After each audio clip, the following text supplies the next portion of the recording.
Just a concrete jungle, might have a couple rumbles, dreams shatter and crumble. The place of the beginning of rap, where you can't slack. If it's whack, send it back. Gotta stay well aware, keep your ears to the streets. Serve God, get money, stay away from the beat. Is that Boricua from the X? Israelite in the flesh that stay Hebrew fresh, showing love to the set. Real soldiers is staying strapped, wicked men is getting clapped. The rotten apples, where is that? Undercover sitting trapped. The YNs is wildin', they stealing Hellcats. Take it for a spin around the block and might give it back. Nothing to glorify, I'm just stating facts. If it was up to me, guarantee we'll stop all of that. Create the military mindset that's needed to keep from being defeated. Having Edomites bleeding, we do the work in the streets, in and out of season. Crime rate decreasing, Israelites be the reason. It's hood love for real, I ain't going to jail. I got money to get, and it's the Lord I fear. Toast in the air, we making it happen the whole year. Matter of fact, every year around the Hebrews is here. Yeah. Track dash. Back on them. You heard? Born and raised in New York, just a concrete jungle. Might have a couple rumbles, dreams shatter and crumble. PX Pearl, you know what it is. Huh? I'm Terry Son. Gotta stay well aware, keep your ears to the streets. Serve God, get money, stay away from the beat. Revelation 21 and 12 told me the kingdom's only built for the 12. We the main reasons why them niggas built the jails.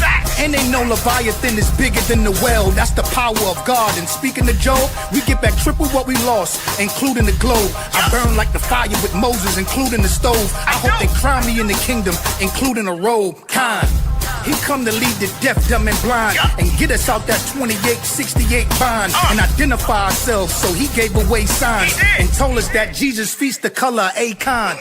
My father's Judah, but my mother is too. My wife's righteous, plus all the kids too. My beard's growing fringes with the strip of blue.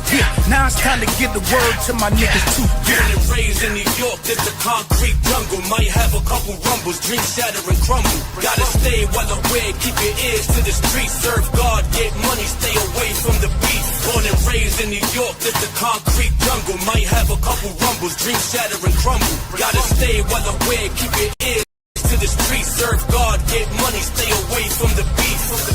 Yeah. Ephraim and Judah, you know what it is. Kum Yashala. Yeah, we out.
Let me say it this way, take gifts from us.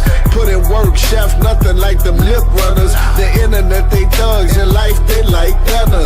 Lord, don't let them fake J dwell among us. Take them from they hate and awake them from they slumber. Before you kick them out of the faith, like punters. I pray they okay, see the light before the thunder ends. When they go low, I go to the most high. Man, they hate chef, I don't even know why. Why they mad though? They don't even know I. It's from the inside, they battling with pride. When they go low, I go to the most high. Man, they hate chef, I don't even know why.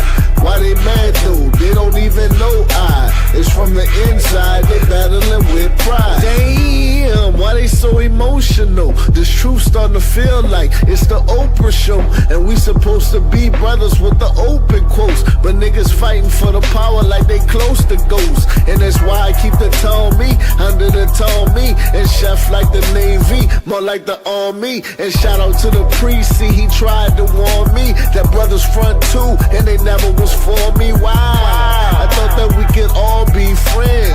Then I thought again, and I went and bought a Benz, the S500, 2024, no extra miles on it. I'm blessed and while anointed. That's why I keep my eyes on the heels of Yahweh, cause he's the designer, though the devil wears Prada. In a blue dress, I never dance with her, I tell her I'm too blessed. All praises to the Father. When they go low, I go to the most high. Man, they hate chef, I don't even know why. Why they mad though, they don't even know I. It's from the inside, they battling with pride. When they go low, I go to the most high. Man, they hate chef, I don't even know why. Why they mad though, they don't even know I. It's from the inside, they battling with pride.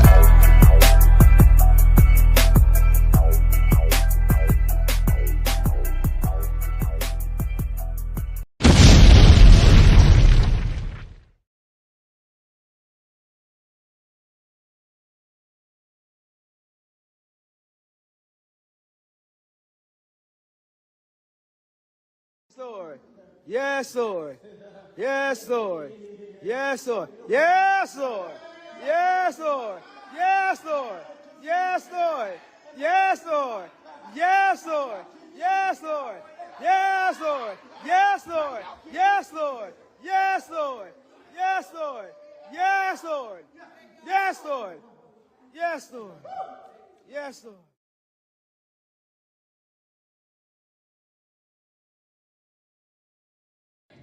Above, and you're soaring above your enemies, above your critics, that there's a pace for this race. I decree it, I declare it, I make known that the mysteries of the Lord shall bubble up in you, and mysteries and secrets and hidden treasures shall be unlocked.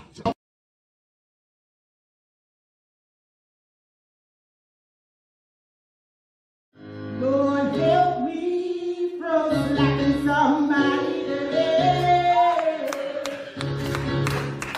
Lord, help me from lacking somebody today. My Lord, I'm trying to move forward, and I don't want to take things that fast. So help me from lacking somebody today.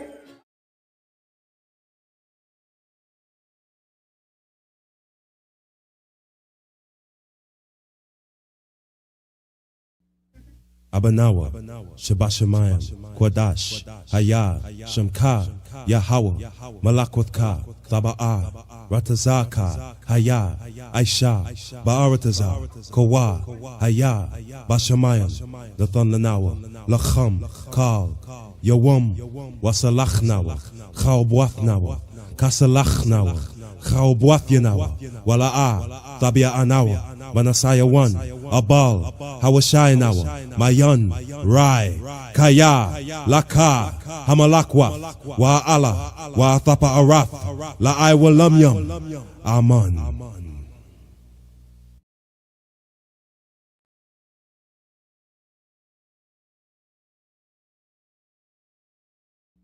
Ya Baraka, Ya Baraka, Yahweh, Yahweh, Waya Shamaka, Waya Shamaka, Yahweh, Yahweh, Ya Yahweh, Panyawa Al Yak, Panyawa Al Yak, Waya Khanka, Waya Khanka, Yahweh, Yahweh. Yasha Ayahawa, Yasha Ayahawa, Panyawa Al Yaka, Panyawa Al Yaka, Wayasham, Wayasham, Laka Shalom, Laka Shalom, Yahweh Bahasham, Yahweh Bahasham, Yahweh Shah, Yahweh Shah, Barak Rapah, Barak Rapah, Yahweh, Yahweh, Yahweh Bahasham, Yahweh Bahasham, Yahweh Shah, Yahweh Shah, Barak Rapah, Barak Rapah, Yasha Allah, Yasha Allah.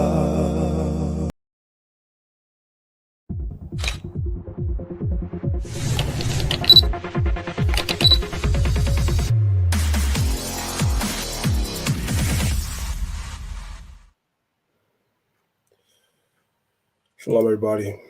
Shalom, shalom, shalom. Can you guys hear me? I want to make sure you guys can hear me really clearly. If you guys that are watching this on YouTube, if you guys could hear me, we're going to start off with audience participation right away. I want you guys to put 1 in the chat. If I'm audible and you guys could hear me, I need for you guys to put 1 in the chat. All praises, okay.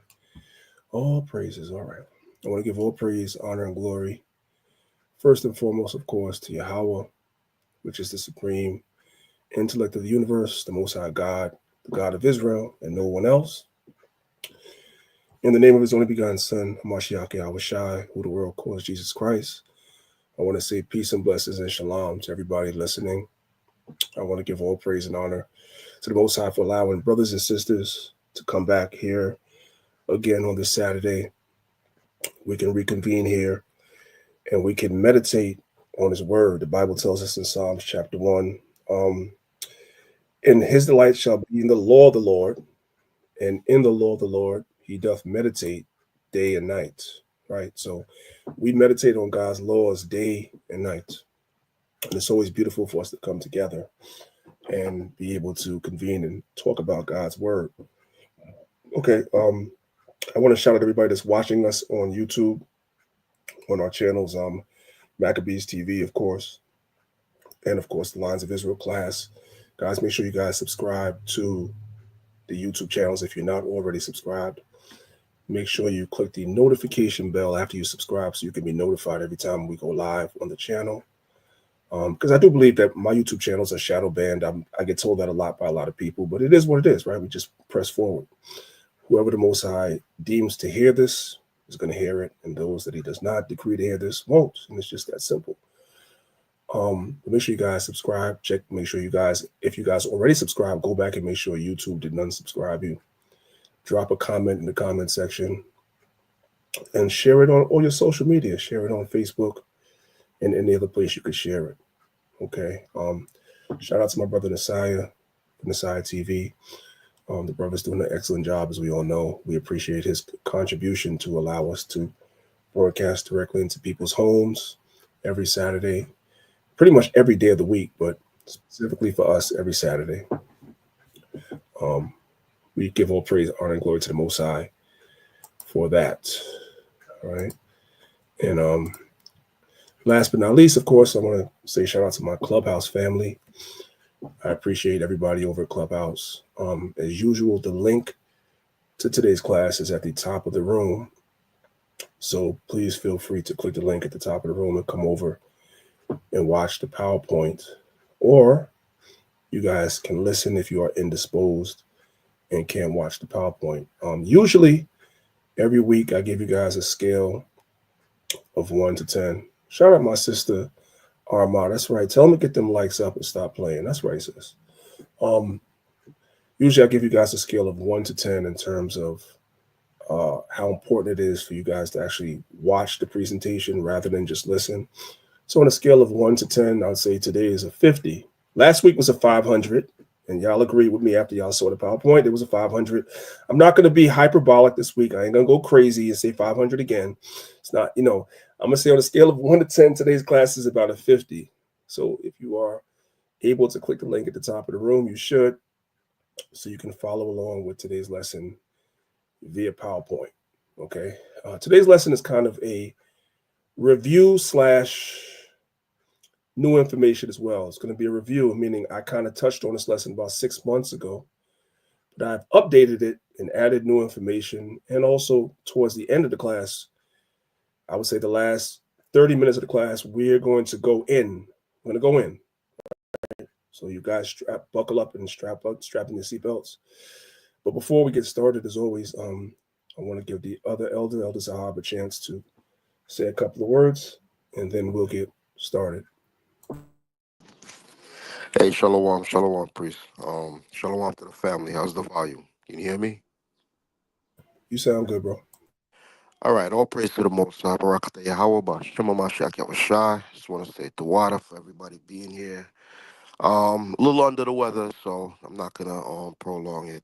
I just want to say thank you for all the people who've been donating to Lines of Israel. We really appreciate your help and blessings. Thank you again. And that's it, priest. I'm gonna be on mute. All praise to the Most High. So we're going to go ahead and we're going to get started with today's lesson. I'm going to share my screen. Let me cancel it for 1 second to make sure that you guys are not here to see me. You guys are here to see the lesson. So we're going to go ahead and share our entire screen, and we're going to get started.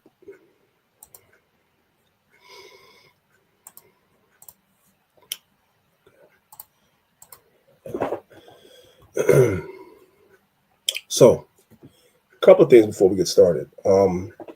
Where I'm currently right now, it's like some rainstorms here, guys. And so right before I went live, the internet was choppy. It was coming on and off because of the heavy rain showers that we were getting where I'm currently located right now. So I don't want anybody to panic if for some reason my internet goes out. It's just momentarily. It's like for a minute or two and it comes right back. That's just due to the weather where I am. You guys don't have to leave. It's not that serious. I got people in place to tell me what's going on. If for some reason the internet goes down momentarily, it'll only be momentarily. It'll come right back up. Just hang in there. I'm sure Elder Zahab will be able to talk you guys through it until I come back, if it happens. But we pray to the Most High that doesn't happen. Okay. All right. So you guys see today's lesson. So who says that elders can't get checked? Because that's a thing now. I can hear. I'm an elder, but even elders have elders, right? So I got elders too. So I was rebuked by one of my elders for naming my lesson what I named it today, which is The Complete Idiot's Guide to Romans chapter 13. Now, for those of you brothers and sisters that don't understand the play on words, there's a book series that you could buy like in Barnes and Nobles or on Amazon, right? You know, there are people that are not technically sound, like with computers or anything really, right? So they have a series called The Complete Idiot's Guide. And there's also another book series called For Dummies. So if you're somebody that's not good, let's say with Microsoft Word or Microsoft PowerPoint, or you're not good with any particular thing, they wrote a series of books called For Dummies or The Complete Idiot's Guide, where they break it down that even somebody that's slow can understand it. You know what I'm talking about? That's what those books are. There's a book series called For Dummies. Everybody knows that. And there's a book series called The Complete Idiot's Guide. It's for people that may not be technically sound in a particular area. They have all types of books that will give you a step-by-step guide to become efficient or good at that particular thing. 1 second, guys. Yeah.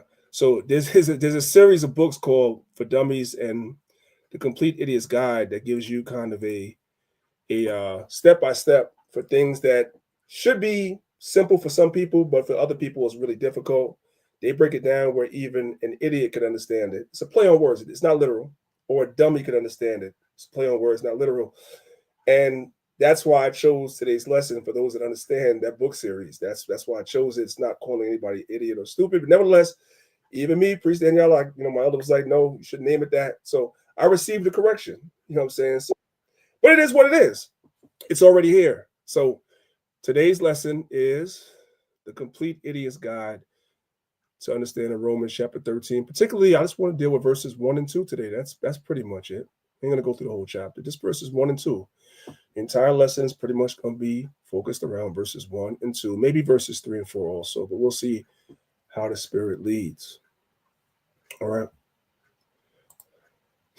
So today's lesson is also going to be closely related to the lesson that we did last week, where we're going to go into some history, and we're going to look at the history that's documented, and we're going to do what is called a historical synchronism. Remember, synchronism means simultaneously at the same time, and history just means history. So we're going to deal with historians and what they say, and we're going to synchronize it with the timeline that the Bible says, and we're going to put the two together. So we're going to continue what we started last week in terms of Romans chapter 13.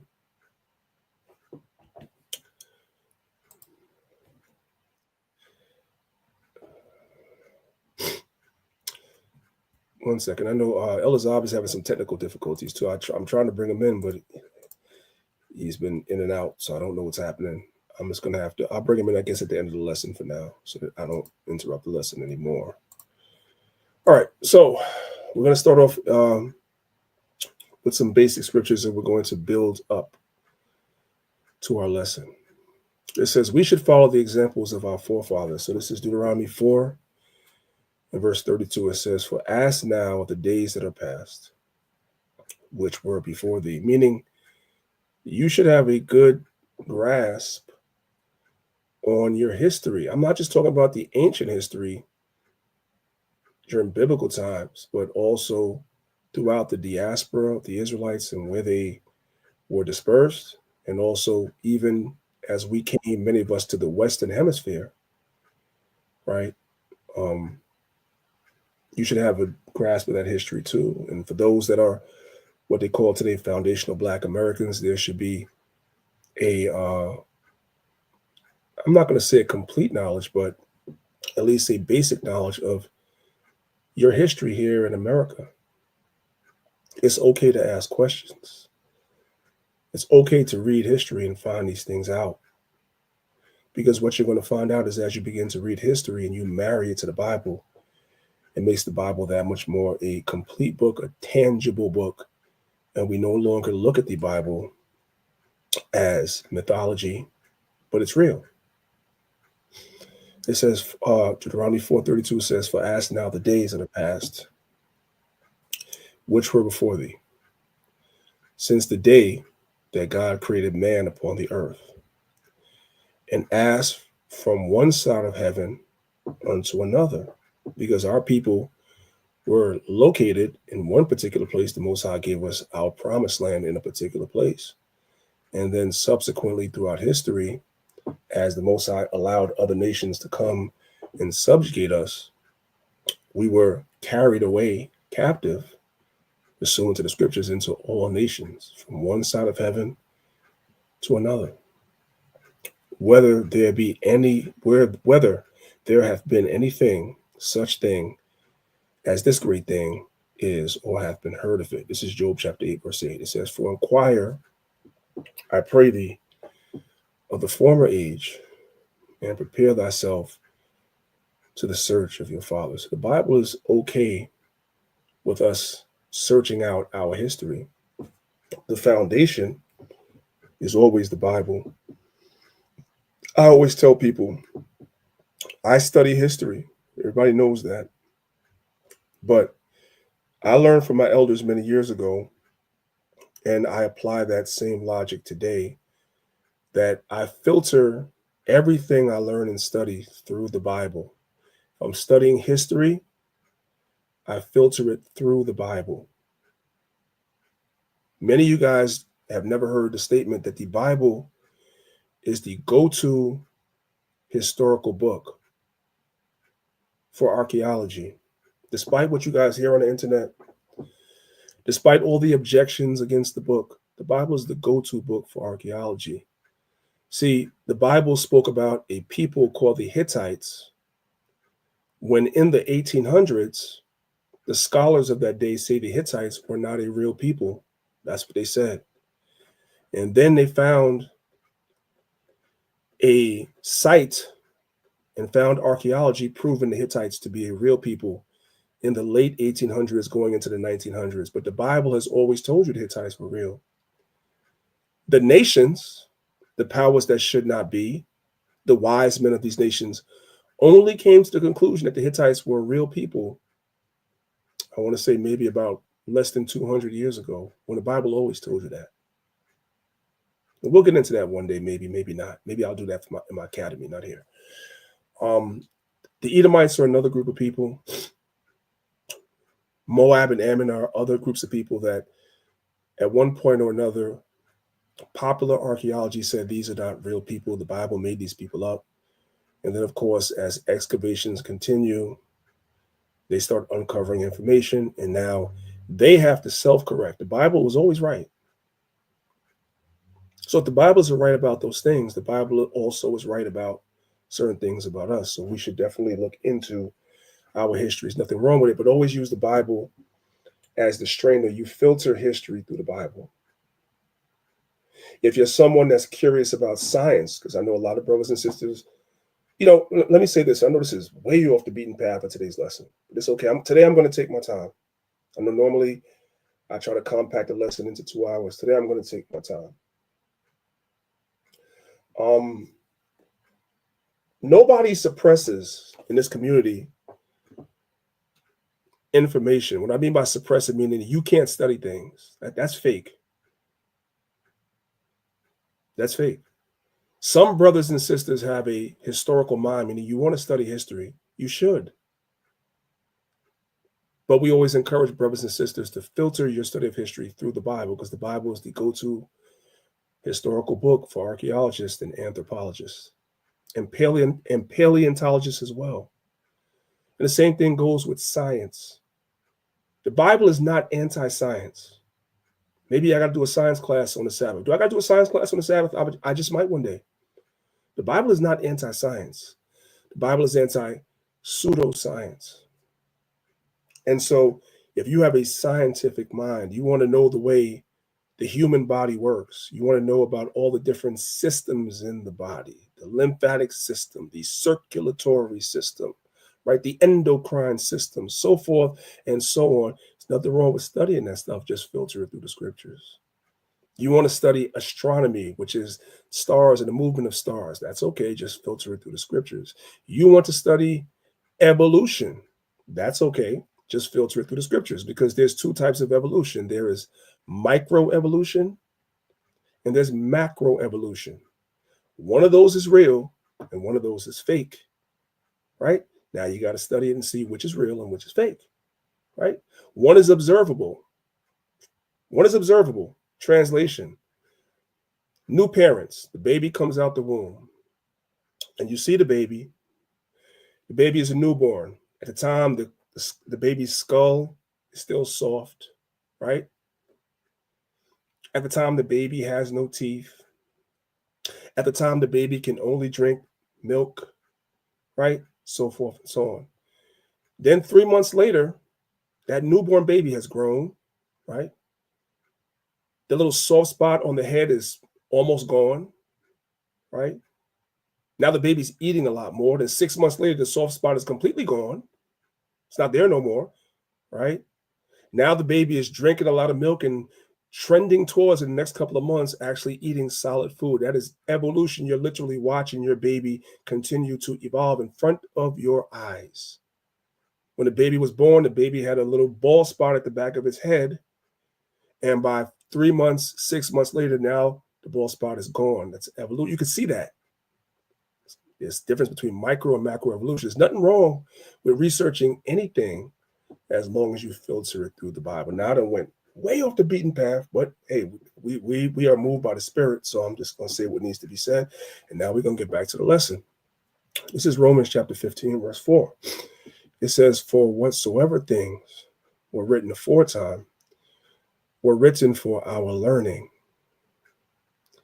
that we, through patience and comfort of the scriptures, might have hope." So we search our forefathers, whether it be our biblical forefathers or our more recent forefathers in America, because you can Learn things from our forefathers. You can learn things that they did that were great examples that we can utilize to our advantage. Or you can learn things that our forefathers did in recent history that we should never repeat those mistakes again. So we should always seek these things out. The Bible doesn't preclude you or prevent you from seeking out information.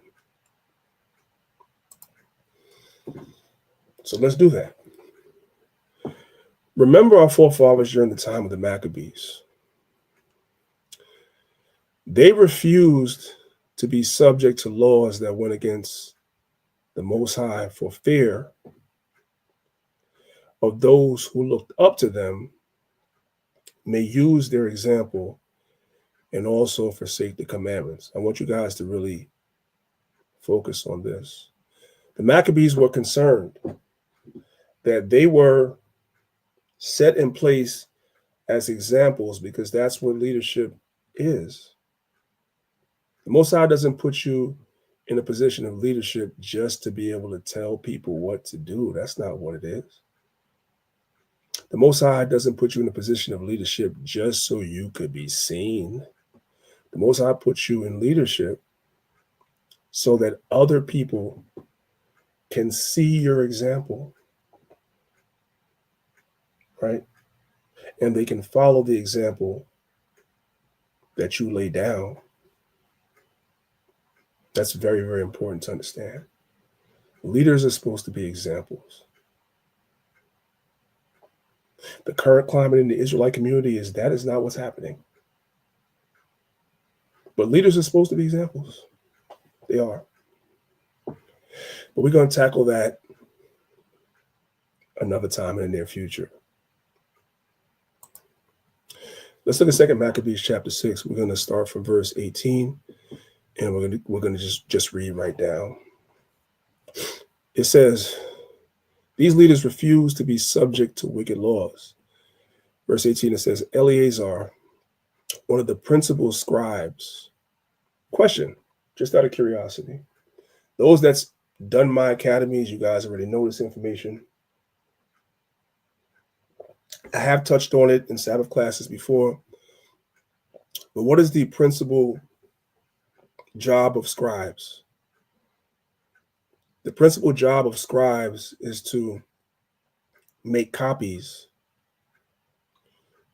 Because in the ancient time, the records of the Egyptians and all the nations that surrounded them, and the records of the Israelites were written on papyrus, which doesn't age well, doesn't last very long. And afterwards, parchment, which is animal skin, that doesn't age well and last very long. But we know that our laws as Israelites are forever, right? We also know in our laws it teaches us, we just observed the Passover recently, many of us, within the last month or 2 months, depending on what camp you're in, we observed the Passover. And one of the laws of Passover is you're supposed to teach the meaning of the Passover to your children throughout your generations. Well, if we don't have the records to teach our children, then we can't teach our children. We don't want it just to be oral tradition where it's just verbally, but it's also preserved through written tradition as well. And if we're writing on parchment and we're writing on papyrus, that's going to age out with use and just age, because papyrus is a plant and parchment is animal skin, which will decompose eventually, right? So you had scribes that would make copies of our records so that the tradition can be continued both orally and written. Everybody understand? So now we're going to come back to our story. 2 Maccabees chapter 6, verse 18. It says, Eleazar, one of the principal scribes, an aged man. So this guy was an aged man. We would call that today an elder. And of a well-favored countenance, was constrained to open his mouth and to eat swine's flesh. So the nation that they were subjected to at this time were the Greeks. They were subject to the Greeks. They were in subjection. And so the Greeks said, hey, we want you, being an older man and well-favored, meaning people liked him, We want you to eat the swine's flesh in front of the people so they could see you do it. Verse 19. But he, choosing rather to die gloriously than to live stained with such an abomination, spit it forth and came of his own accord to torment. So he decided, rather than set an example for the younger people to see of me breaking God's laws, I would rather die. I'd rather be tormented first. I mean, use the word the scriptures use. I'd rather be tormented first. You know, you ever ask an Israelite, when the time comes, what you going to do? I'm going to stand up for the Most High God. Yeah, it's easy to say that when the time of temptation, the time of torment is not like literally standing in front of you. Everybody says that. But how many people, when the time of torment actually comes, is going to be able to stand up like Eleazar did? Everybody says they will. But the time is coming where men and women are going to be proved. You're going to be tried. Verse 20. And it behooved them to come that are resolute to stand out against such things as are not lawful, for love of life to be tasted. Verse 21. But they that had the charge of the wicked feast, for the old acquaintance they had with the man, taking him aside, meaning they wanted to make a backdoor deal with Eleazar, besought him to bring flesh of his own provision, meaning lawful meats, such as was lawful for him to use, and to make or pretend as if he did eat the flesh taken from the sacrifice commanded by the king. Here, brothers and sisters, when did you recently see something like this happen that we're reading about in verse 21? Some of you may know what I'm talking about, some of you may not. But recently we just came through we call it a plandemic. We call it a scamdemic. And there was videos of people fake taking the jab. Edomites and our people too. And they were being used because of their influence. They're well favored amongst the people. They were being used to convince and herd the masses into doing the same. Hey, those that don't know history are bound to repeat it. Esau simply just repeats the same thing he's always done in ancient times. He does it at the same time in modern times. Just most people are not aware of it. Let's move on. Verse 22. That in doing so, he might be delivered from death. In other words, he's trying to save his life. I'm going to pretend like I broke God's laws. People are going to see me break God's laws, and they're going to follow me, and I'm going to save my life, but I'm going to lead my countrymen, my nation, to sin. And for the old friendship with them find favor. Verse 23. But he began to consider discreetly, and as became his age and the excellency of his ancient years, and the honor of his gray head whereon he was come, and his most honest education from a child, or rather the holy law made and given by God. Therefore he answered accordingly, and willed them straightway to send him to the grave. So he was like, you know what? Even if you're going to give me lawful meat, I'd rather you kill me than me pretend like I broke God's laws and lead my people down a path of breaking God's laws as well, which brings on destruction. Verse 24. For it becometh not our age, said he, in any wise to dissemble, whereby many young persons might think that Eleazar, being 80 years old and 10, a score is 20, so 80, 2, 4, 6, 8, 4 scores 20, right? So 80, that's 80, were now gone to a strange religion. And so they, through mine hypocrisy and desire to live a little time, and a moment longer, should be deceived by me, and I get a stain to mine old age and make it abominable. Meaning that I lived my life righteous my whole life. What sense does it make now that I'm older for me to put a stain on my name? The Bible tells us, I believe it's Proverbs 26, about a good name. I done built up my good name all these years, and now just to live a couple more years, I'm old already, I'm going to stain my reputation? No. Verse 26, for though For the present time I should be delivered from the punishment of men, yet should I not escape the hand of the Almighty, neither alive nor dead. Verse 27, wherefore now, manfully changing this life, I will show myself such as one as mine age requireth. Verse 28, and leave a notable example, because that's what elders are supposed to do. You leave a notable example to such as be young, to die willingly and courageously for the honorable and holy laws. And when he had said his words, immediately he went to the torment. They that led him, changing the good will they bear him a little before into hatred, because the foresaid speeches proceeded, as they thought, from a desperate mind. Verse 30.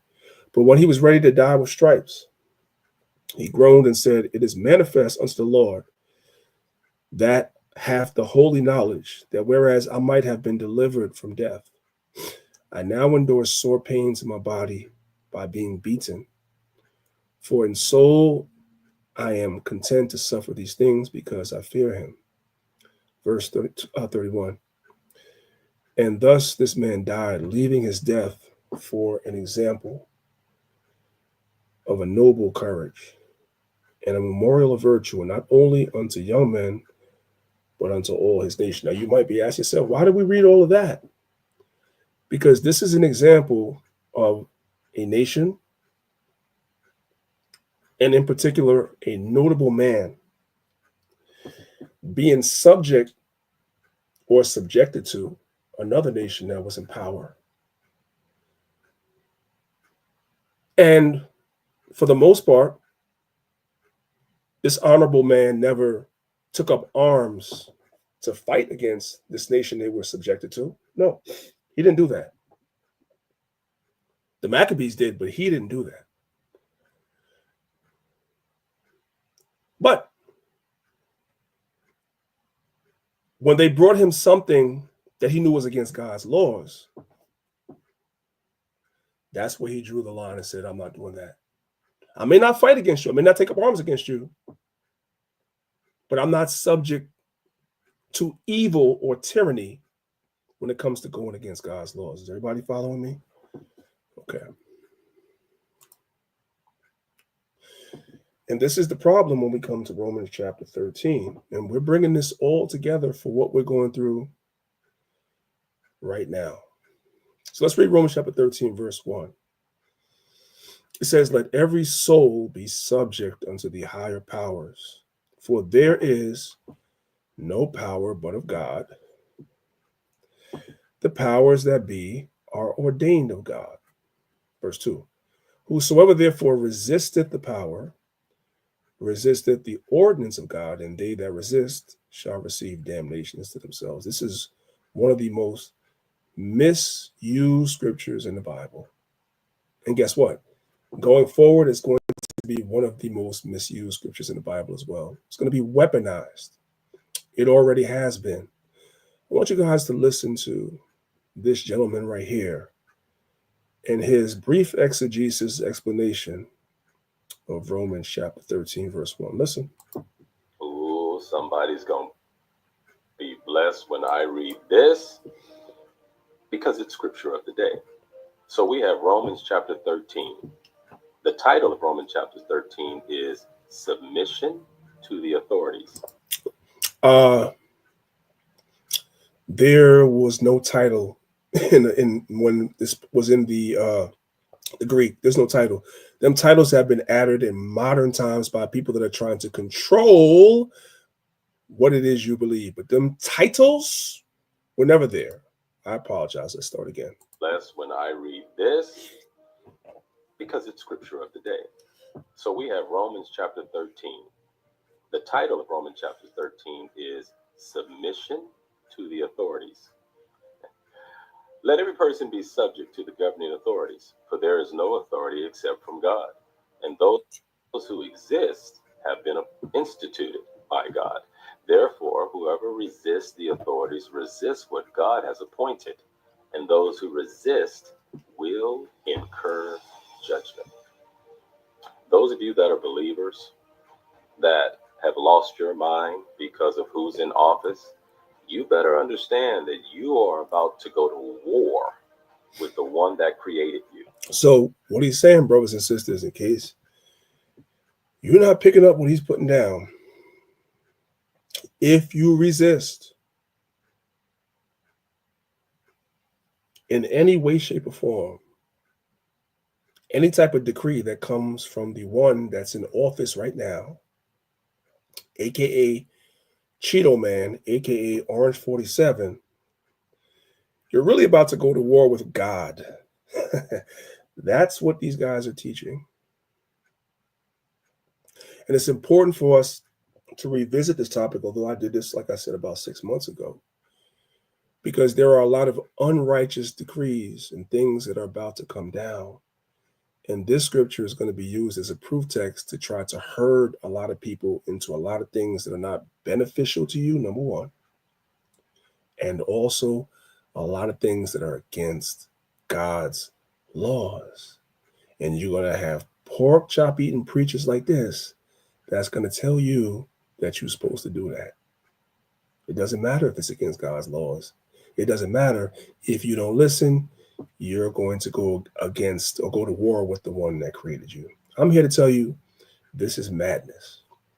Let's move on. I've heard enough. Let's move on.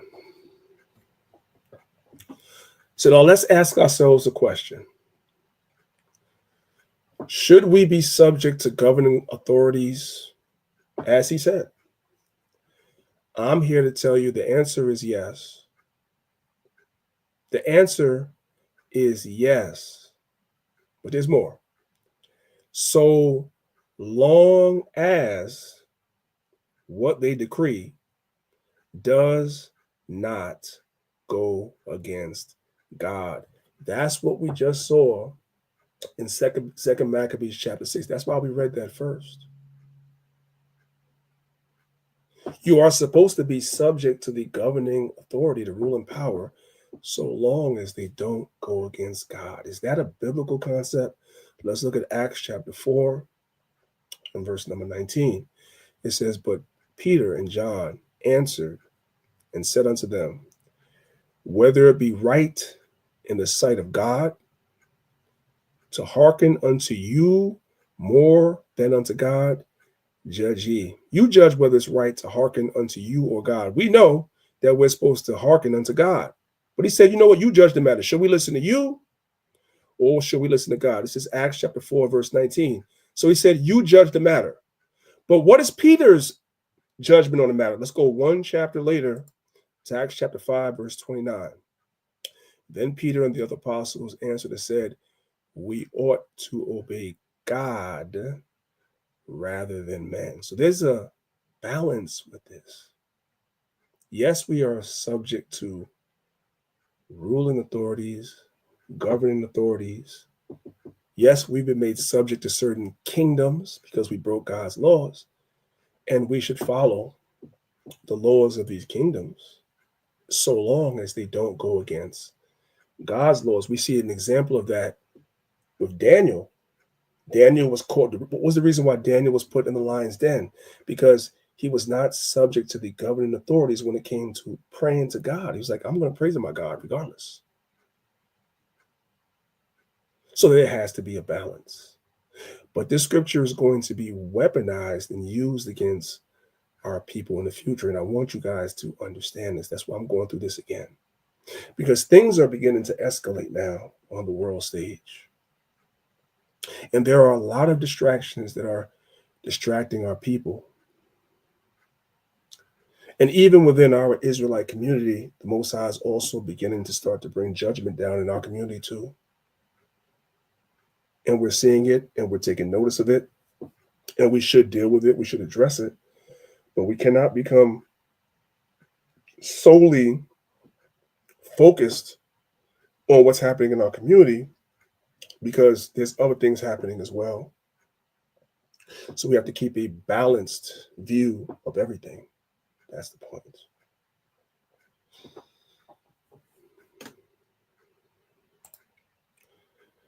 Now I want to do something called a comparative text because the KJV uses the term the higher powers. So some people, I mean, we're Bible people, so we understand this, but some people may not understand what the higher powers is. So I did a comparative text, and you guys will notice that all other translations of the Bible outside of the KJV speaks about governing authorities. The CEV speaks about rulers. The GNT speaks about state authorities. So these are people that are in power, right? That's what the higher powers is. I mean, everybody that's listening to me already knew that. But for someone that's new that may come across this video for the first time, or maybe somebody that's watching on the side TV that doesn't understand who the higher powers are, speaking about the governing authorities, right? The ruling authorities. Okay, let's move on.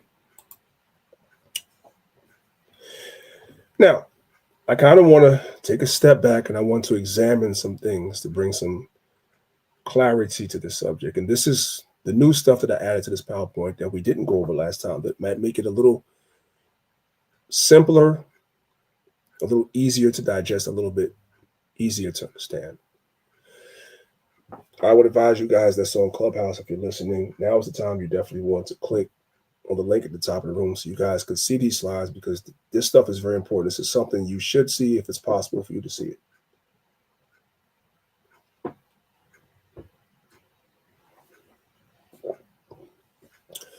We're going to compare and contrast two scriptures here. So the scripture that we're dealing with, our subject matter today, is Romans chapter 13 in verse number 1. And I want to put it side by side with 1 Peter chapter 5, verse 5. And we're going to see and we're going to learn some things today. So again, let's read Romans 13, verse 1. It says, let every soul be subject unto the higher powers, for there is no power but of God. The powers that be are ordained of God.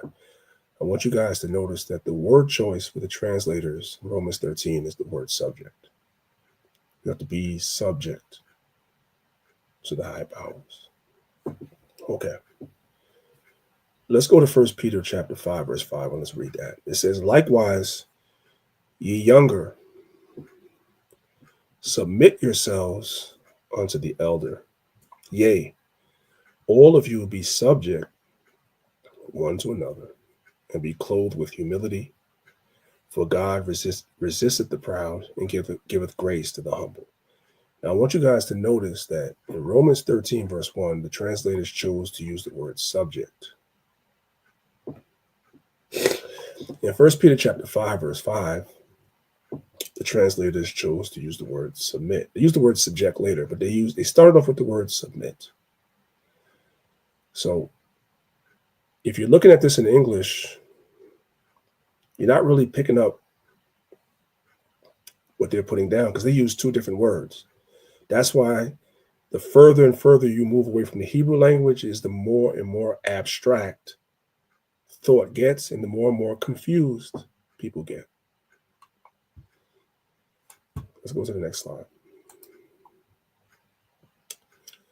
So I did a quick search first, just for you guys to see that the word submit that's used in 1 Peter 5 and 5, and the word subject to, be subject to, that's used in Romans 13, verse 1, they're synonyms, meaning it's two different words, but it means the same thing.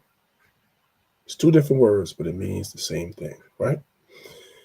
We won't delve too far into that rabbit hole right now. Let's go to the next slide.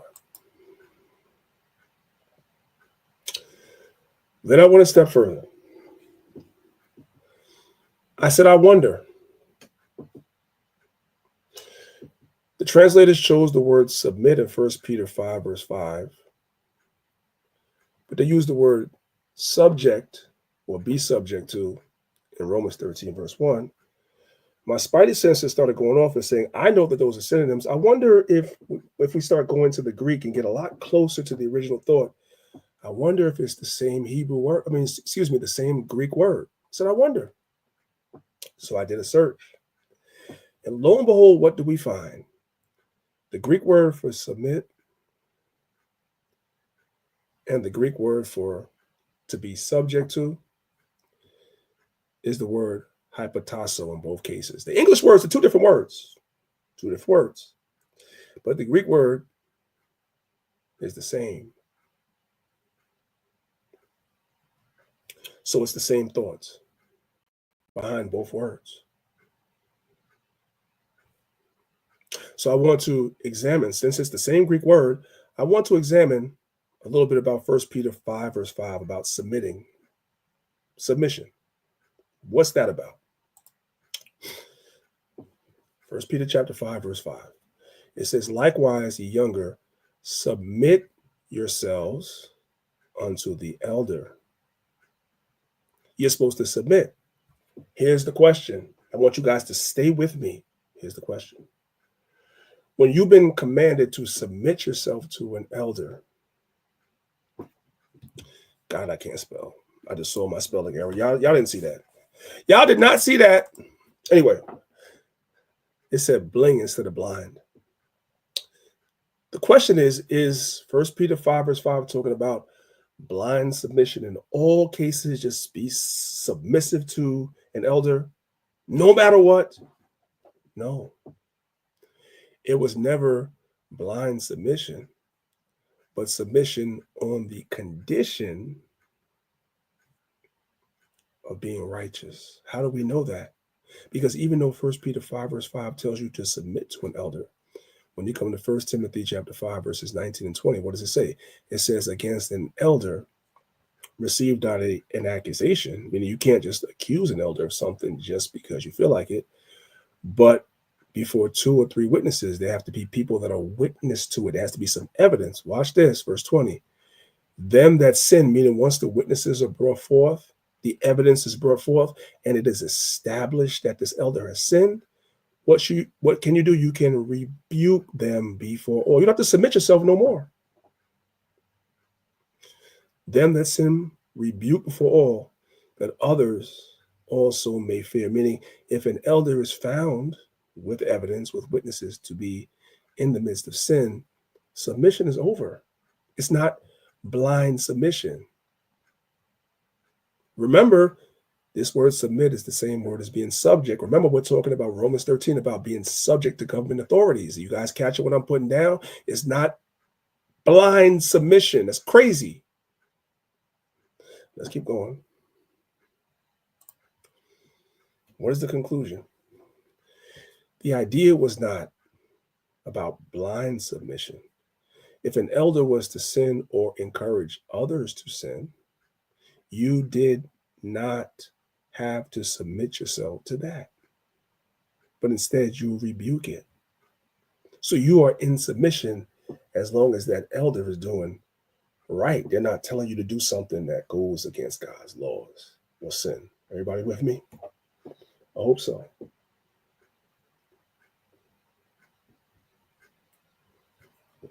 Let's use another example. Ephesians chapter 5, verses 22 and 23. This is a good one. This is a famous one. It says, wives, submit yourselves unto your own husbands as unto the Lord. That word submit is the same word hypotasso, the same word that was used when it says that we should be subject to governing authorities. It's the same word that's used that said we should submit ourselves to an elder. But then we learned, well, we're really only supposed to submit to elders that are righteous. The ones that sin, we can rebuke them, right? So it's not blind. It's the same thing when it comes to a wife. It's the same thing. It says, wives, submit yourselves unto your own husbands as unto the Lord. For the husband is the head of the wife, even as Christ, Hamashiach Yahushua, is the head of the church, and he is the savior of the body. It's the same Greek word. So guess what? It's the same concept. It's not blind submission. Let's read this in context. Let's pick it up from verse 22 and read all the way down to verse 29. It says, wives, submit yourself unto your own husbands as unto the Lord. For the husband is the head of the church. So as long as the husband is righteous, you're supposed to submit to him. even as Christ, Hamashiach Yahushua, is the head of the church, and he's the savior of the body. Therefore, as the church is subject unto Christ, so let the wives be to their own husbands in everything. So you're not supposed to be taking advice from nobody else but your husband. But let's keep reading.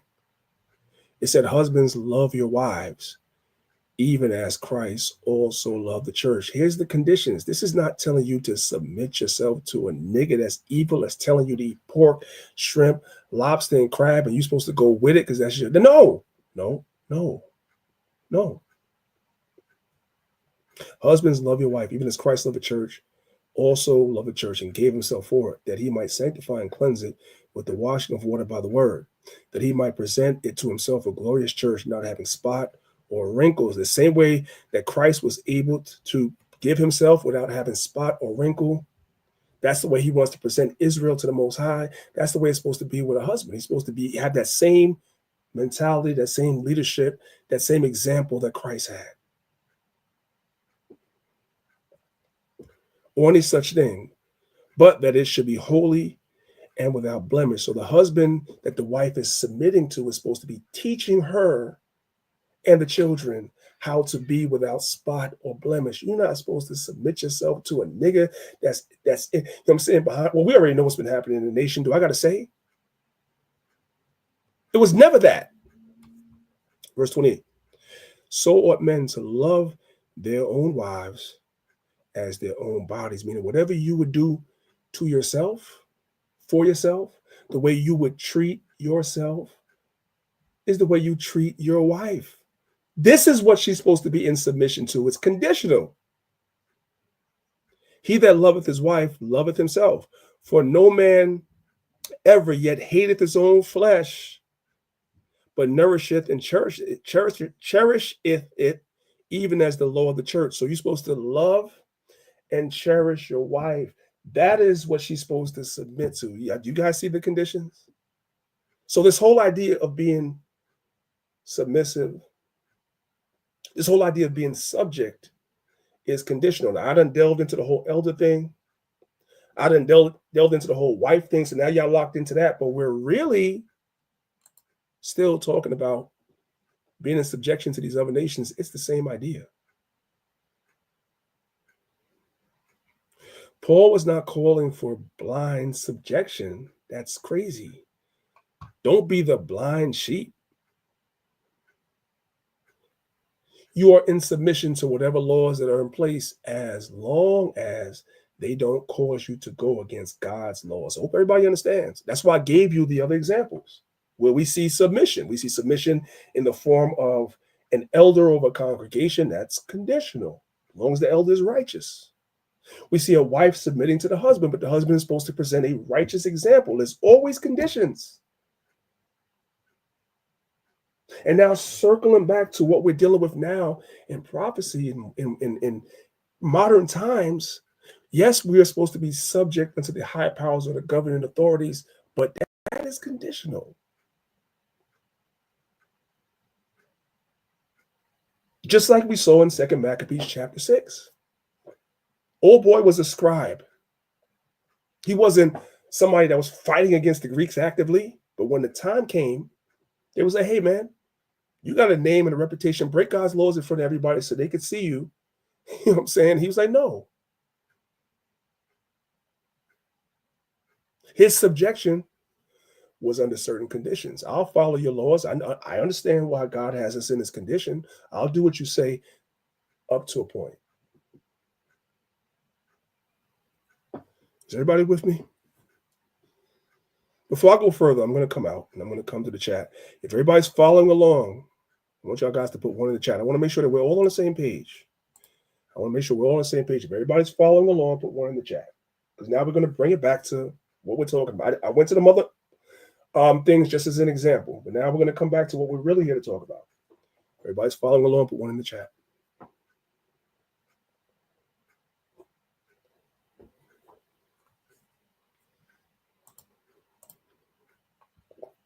Okay. And priest, this is critical too, man. Because they love to use the Negro pastors, right? especially we know from slavery times up to now, to push their agenda. We ain't got to get into Margaret Sanger and the whole thing. They use Negro pastors to do that. So if a Negro pastor was to come out and say, you know what, if the government say do this or do that, we should follow it blindly. So this is imperative, and this is right on time. All praises. So again, being subject to the high powers is being subject to the government authorities, but we just went through a couple of examples to show it's not talking about in all cases. In this particular case that Paul is talking about is a particular case that I'm going to get to in a little while. Let's continue. Here is, brothers and sisters, a blatant misuse of Romans chapter 13. Listen, somebody come listen to this. Somebody listen to this crap. Hey, TikTok, Lucas Miles here, pastor, author of the book, The Christian Left, as well as the brand new book, Woke Jesus, now available for pre-order. And I'm the guy who makes TikTok videos, answering some of the toughest questions in Christianity in order to help you understand the Bible better. Let's talk about Romans 13 today. You know, I saw a lot of stuff during COVID about Romans 13. We're going to run back. I just want you guys that are watching on the screen, and again, if you're on Clubhouse, you should click the link at the top of the room, because now we get to the point in the PowerPoint where we're going to start showing and proving. Is everybody that's watching the PowerPoint, do you guys see what they use Romans 13 for? Do you guys see that during the pandemic or the scamdemic, they were actually using Romans chapter 13 to try to herd people into taking the jab, when that is not what that scripture is talking about at all? And that was just a test case to see what people will do, because it's going to be used for a lot of policies that are detrimental to you on a health level, and also detrimental to you on a scriptural level as far as following God's commandments. And you're going to have people that are going to be pushed out in front of everybody, and they're going to use Bible. Oh, they got a Bible verse. And you're going to be told that you're going against God if you don't do what the powers that should not be tell you to do. This is how they misuse the script. We're going somewhere with this, guys. We're going, you know, if I'm talking, we're going somewhere with this. Let's start from the beginning, because I just want you guys to see it. Now let's listen. Hey, TikTok, Lucas Miles here, pastor, author of the book, The Christian Left, as well as the brand new book, Woke Jesus, now available for pre-order. And I'm the guy who makes TikTok videos, answering some of the toughest questions in Christianity in order to help you understand the Bible better. Let's talk about Romans 13 today. You know, I saw a lot of stuff during COVID about Romans 13, you know, really to some degree on both sides of the aisle. But what we really saw was people essentially on the left, kind of woke Christians, progressive Christians, who were using Romans 13 as sort of a biblical mandate of why a good Christian would, wear a mask, why a good Christian would get the jab. Hey, TikTok, dude. So we're talking about some sort of biblical Romans 13 that the authorities that exist have been established by God. Consequently, whoever rebels against the authority is rebelling against what God has instituted. That's what we're looking at over here in Romans 13. They use this to promote the jab. That's what they did. And it's not talking about that at all. Let's keep listening. So we're talking about some sort of biblical divine order that God has put in place. So let's understand this. And those who do so will bring judgment on themselves. I would agree with all that. God will judge you if you didn't take the jab. That's what they use Romans 13 for. I want you guys to understand this is what they were doing. Listen. For rulers hold no terror for those who do right, but for those who do wrong. See, now this gets into an interesting thing. If we're talking about a good government, this is true, that rulers only hold, terror for those who are doing wrong and not for those who are doing right. But when you have a tyrannical government, like we have now, he's right. He's not wrong about what he's saying. Like we have now. What happens when good is punished as evil and evil is punished as good? I believe that those leaders have stepped out of divine order. And that's the point. We're not going to continue because I have a lot to get through. But I want you guys to understand what Paul was writing had a historical context to it, which we'll get to later. And it wasn't a decree that goes throughout all generations in all situations. It was never that. Because you got people that live in pretty much Israelites that live in every country under heaven. And no matter what country you live in, whatever your government says, and sometimes you have Christians that, for instance, you have so-called our people in places like India, northern Iraq. You have Israelites in northern Iraq. Y'all may not believe it, but you do. In other places right now that the United States government considers to be enemies. So their government is saying one thing, our government is saying another. But if we were to understand Romans 13, the way the Christians interpret it, you're supposed to follow behind your government. So the people that's over there are supposed to follow behind what their government says, which is one thing. And the Christians over here are supposed to follow behind what the government says over here, which is something else. That's confusion. Because Romans 13 has nothing to do with none of that. That's the point. It's just being weaponized, and people don't understand that. Let's move on. Now, this is a old video from a long time ago. It's been scrubbed from the internet, but praise be to the Most High. I preserved my copy and I still have it. I want you guys to look at this video. And this is going all the way back to the 90s and the early 2000s, how Romans 13 was being used back then. Listen. Law ever become a reality in America? Some fear any nuclear, biological, or chemical attack on U.S. territory might trigger just that. And as KSLA News 12 Jeff Farrell discovered, the clergy would help the government with potentially their biggest problem, us. So the clergy, which is the pastors, would help the government in the case of civil unrest. But people start waking up and realizing what the government is doing, how they've been lied to, so forth and so on. Yes, they're going to release the military, so forth and so on, but they're also going to release pastors as well. Yes. Now, the weapon of the military is guns and bombs. Everybody knows that, right? So you might be saying to yourself, okay, well, what's the weapon of the clergy? The weapon of the clergy is the Bible. Listen. Law ever become a reality in America? Some fear any nuclear, biological, or chemical attack on U.S. territory might trigger just that.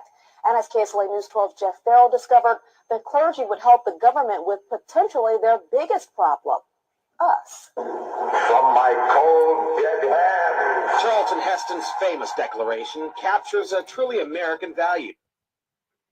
The overarching desire to protect our freedoms.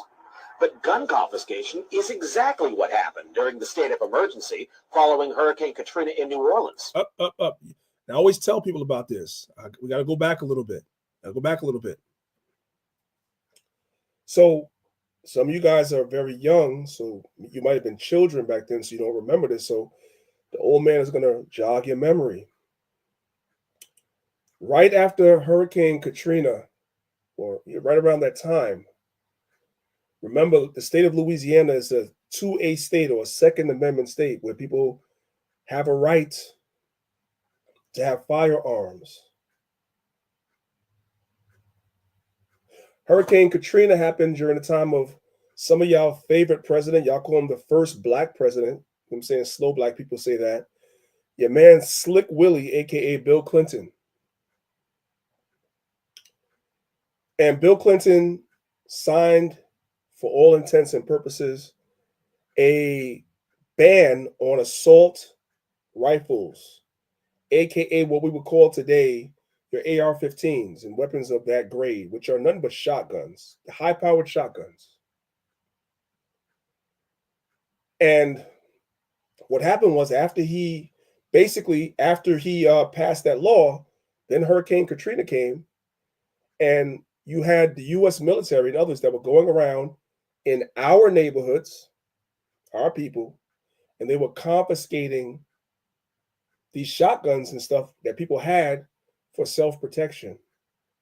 And that's what they were doing. A lot of our people didn't want to give up their shotgun for self-defense. The military was going around and people were resisting. But the government had a secret weapon. You know what the secret weapon was? These pastors. misrepresenting what Romans chapter 13 is talking about. Let's watch again. I'm not going to interrupt it too much. Let's watch again. Listen. Gun confiscation is exactly what happened during the state of emergency following Hurricane Katrina in New Orleans. U.S. troops also arrived, something far easier to do even now thanks to last year's elimination of the 1878 Posse Comitatus Act. That forbid U.S. troops from policing on American soil. So they repealed the Posse Comitatus Act, where U.S. military, because prior to that, U.S. military could not patrol American streets. So they got rid of that. Then they also got rid of what they called assault weapons, which were shotguns, high-powered shotguns for people to protect themselves. And then they unleashed the military on our brothers and sisters in New Orleans. That's what they did. And some of our brothers and sisters were resisting because they didn't want to give up their weapons for protection. Real quick, and I'm not going to pull up no statistics on this. You guys can look at it for yourselves. Most of the gun violence in America that takes place, where people are shot and killed, do not take place from high caliber weapons like AR-15s. They don't. Most of the shootings that happen on American streets, especially amongst our people, take place with regular handguns like Glocks, 9mm, 10mm guns, like handguns, not high-powered or high-caliber shotguns. But they didn't care about that. They passed this law, repealed the Posse Comitatus Act, and then started having the U.S. military patrolling our streets conveniently right around the time of Hurricane Katrina.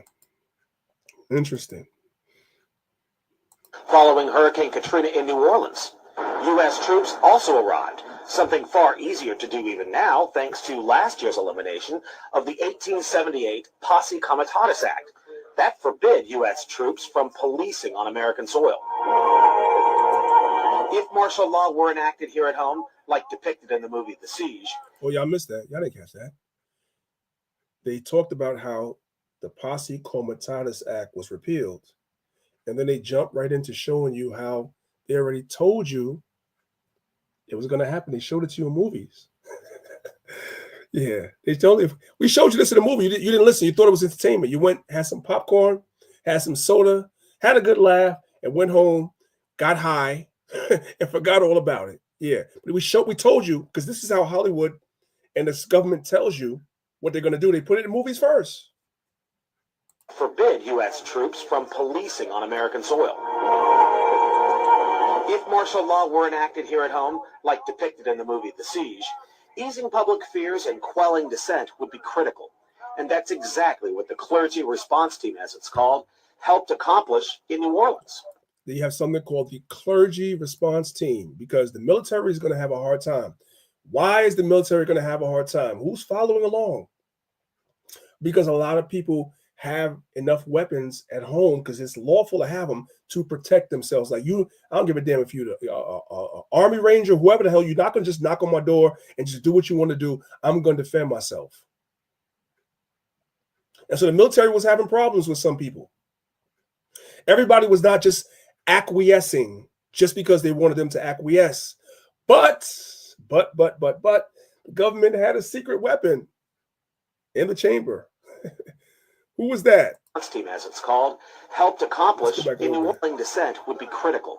And that's exactly what the clergy response team, as it's called, helped accomplish in New Orleans. The primary thing that we say to anybody is let's cooperate and get this thing over with, and then we'll settle the differences once the crisis is over. Such clergy response teams would walk a tightrope between the needs of the government versus the wishes of the public. In a lot of cases, these clergy would already be known in the neighborhoods in which they're helping to defuse that situation.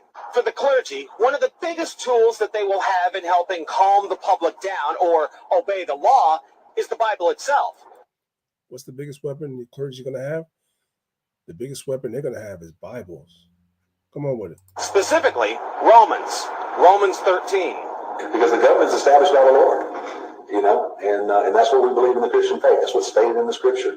Civil rights advocates believe the amount of public cooperation may depend largely on how long they expect the suspension of their rights might last. Jeff Farrell, KSLA News 12 reporting. So your rights might be suspended. They might be suspended for an indiscriminate amount of time. And they're going to unleash pastors. Look how old the video is. You guys see that footage? That's old footage. They've been planning this for years. It's not new. I showed you the new video first where pastors now were using Romans 13 for the jab. But I took it back to the 90s where they were using it for Hurricane Katrina. I told you guys last week about gradualism. I hope you guys are paying attention. They bring you through these steps little by little by little in increments. Most people are not aware of it. They're not paying attention. They don't care. They're distracted. But it's not for them. It's for you guys. It's why the Most High God have you guys here to hear this. It's not for everybody. Let's move to the next. On to the next. Listen to this.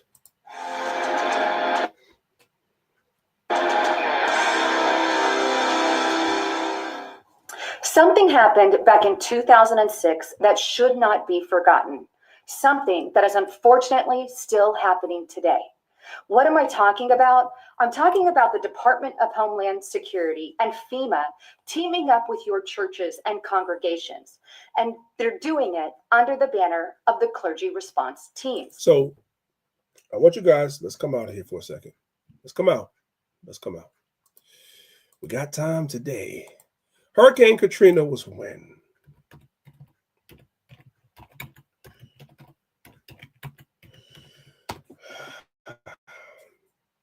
That was 2005. Right? Okay. Now that we got the timeline on that, we're going to come back. We're going to listen to Becky again.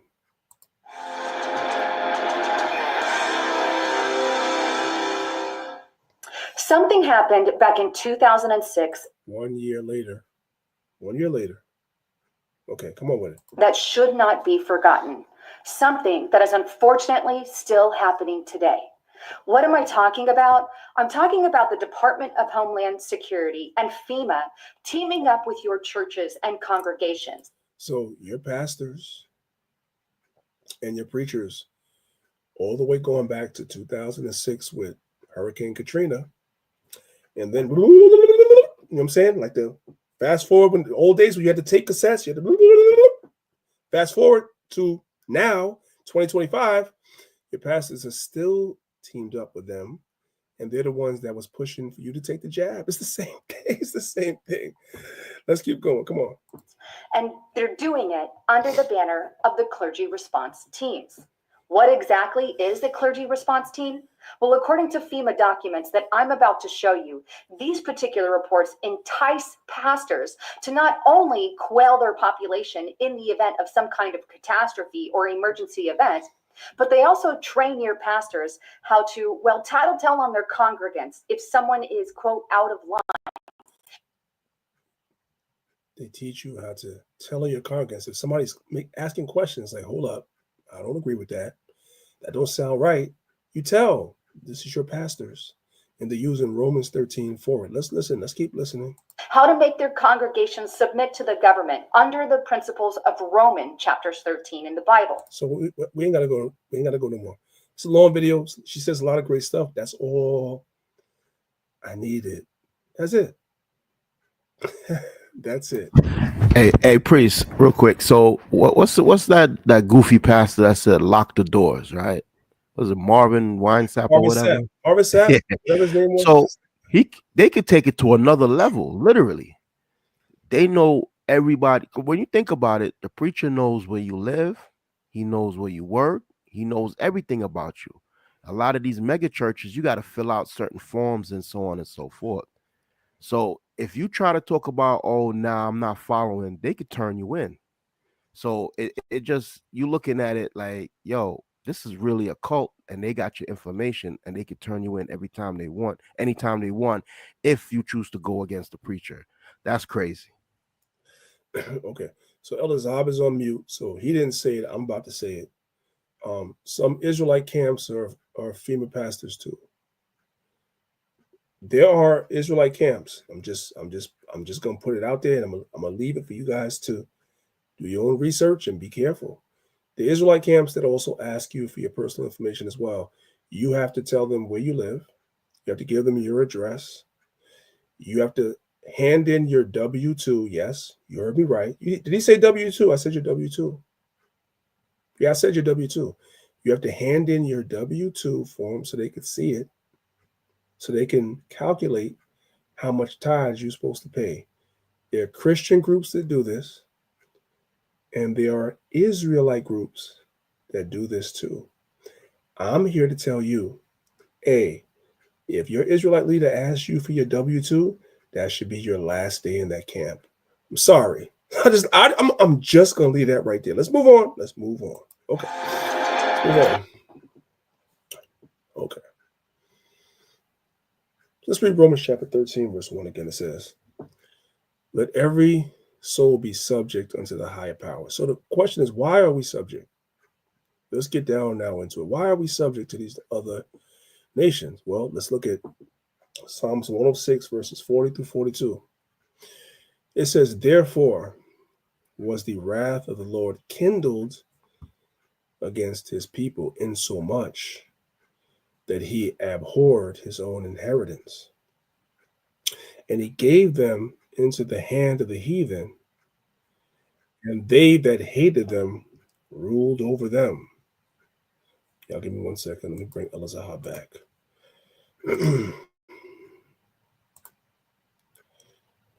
One second, y'all. All right. Let's read it again.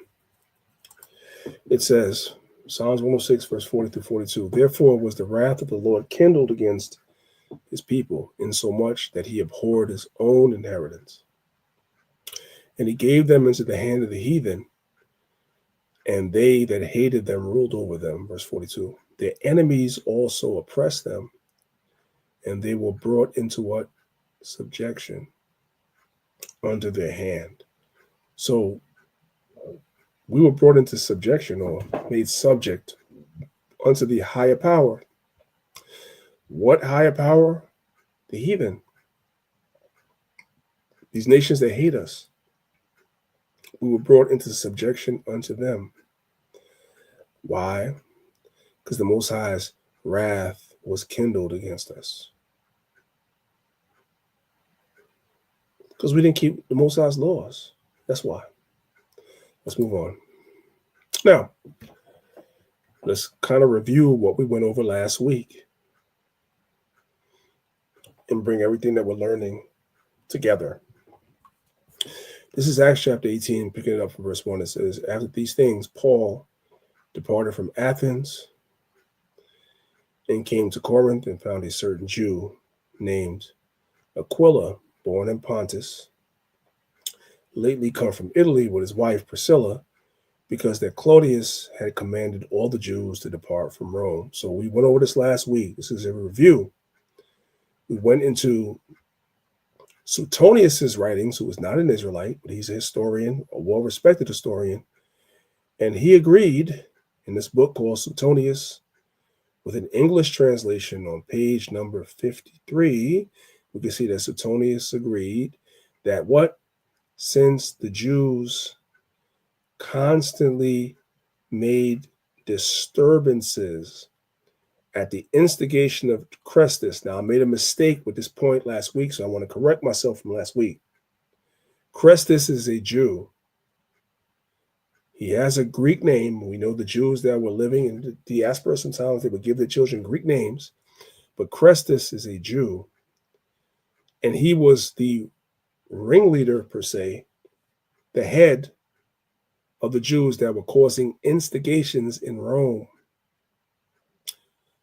to the point where these instigations were so disturbing that Claudius expelled the Jews from Rome because Chrestus was stirring them up.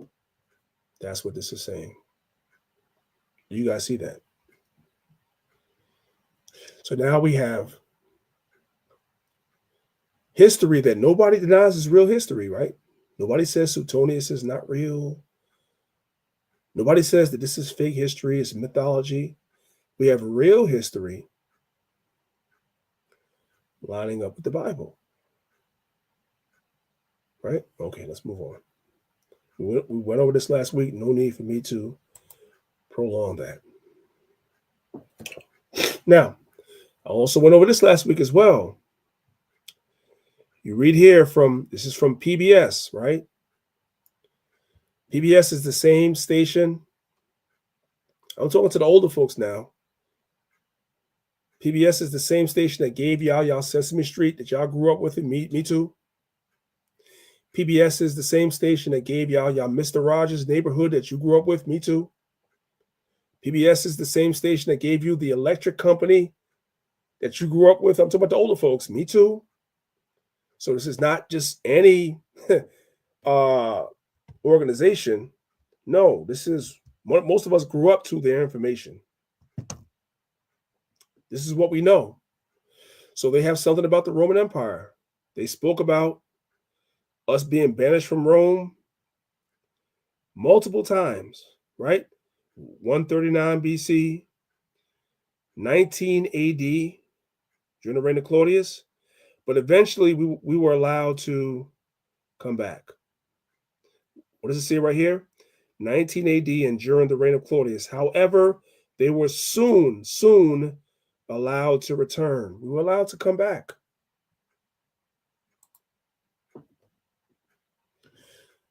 So we did a search. When did Claudius tell us to get out? He told us to get out in 49 AD.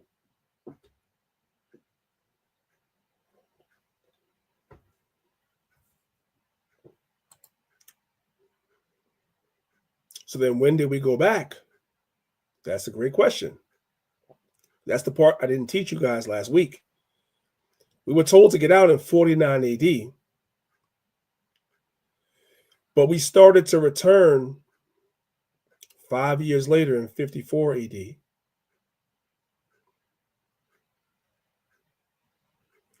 And then 3 years later, approximately, that's when Paul wrote the book of Romans. Let's read it. It says, this is from Biola University. It says, here's something that many people I talked to about Paul's letter to the Romans don't seem yet to have grasped. The earliest house churches in Rome, in other words, a lot of the Israelites that were in Rome, those churches that y'all read about was in people's houses. They didn't have these magnificent schools and, whatever like we have today. No, a lot of the early churches were in people's houses. That's how they got started. Even some camps today got started in people's houses. That's how it goes. The earliest house churches in Rome would have been, listen. Somebody come look at this. Somebody, let me put an arrow right here. We're going to build it while we fly. We're going to build it while we fly. Press the wrong thing. We're going to put a shape here, right? Some of you that don't know how to do PowerPoint, maybe one day I'll teach you how to use it. Nevertheless, I want to put the arrow right there by that word, primarily. What? Somebody come and show these Christian apologists this. Then let's open it up again. What does it say right there? It says, here's something that many people I talk to about Paul's letters to the Romans don't seem to have yet grasped. These early house churches in Rome would have been primarily Jewish. I read that again. I have to read it again. The earliest house churches in Rome would have been primarily Jewish. The Christians would tell you, no, these were other nations, you dumb. No, they were not. They were primarily Jewish. It was Israelites in Rome. Just because the book is called the Book of Romans, that's a location. The people in Rome were primarily Jewish and would have culturally, meaning what was going on in the church. What's the culture of the Jews? the culture of the Jews is the laws, and would have culturally felt Jewish. But in 49 AD, what happened in 49 AD? Claudius said, get out.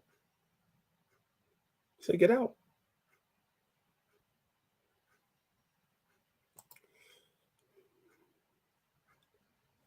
The earliest house churches in Rome would have been primarily Jewish and would have culturally felt Jewish. But in 49 AD, the Roman Emperor Claudius kicked the Jews out of Rome. Jewish Christians. Oh, so you mean to tell me when we're reading about the Christians in the book of Acts, those are Jews? When we're reading about the Christians in the epistles, those are Jews? We gotta put another arrow over here in the spirit. Yeah. These are Jews. Them Christians you're reading about in the New Testament, those are Jews.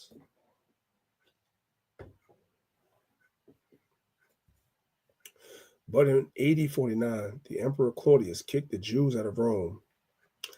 Jewish Christians, of course, would have been expelled along with the rest of the Jews, meaning you had Jews that were following just after Judaism, whatever was going on in the land, which means these Jews in Rome did not believe in Christ, but also the Jews that did believe in Christ, the Jewish Christians, they were also kicked out, aka Priscilla and Aquila in Acts chapter 18.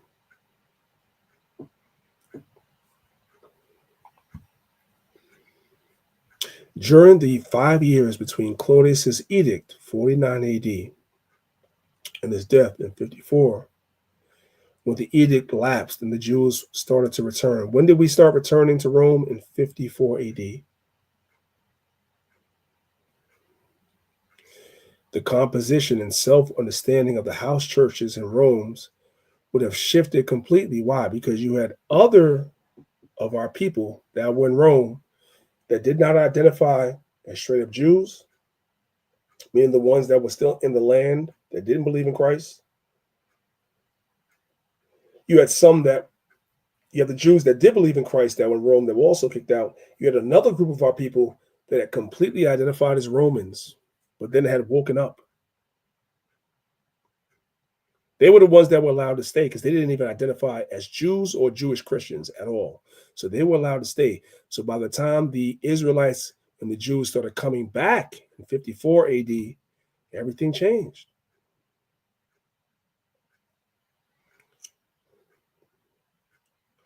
Paul's letter to the Romans would have arrived in Rome somewhere around 57 AD, during the period when the Jews were still trickling back to Rome. So everything that you guys are reading in the book of Romans, this now brings the book from mythology and religion into a more realistic context. You have a Jew named Paul who tells you in the book of Romans, I speak to them that know the law, which are the Jews. He's writing to these Jews that are trickling back into Rome between 54 after Claudius's death and 57 AD when he wrote the book. Does everybody see that? I don't know. Maybe it's just me. I don't know. Maybe I look too deep into things. I don't know. Now we got to look at that book of Romans way different than we did when we was in church. Let's keep going.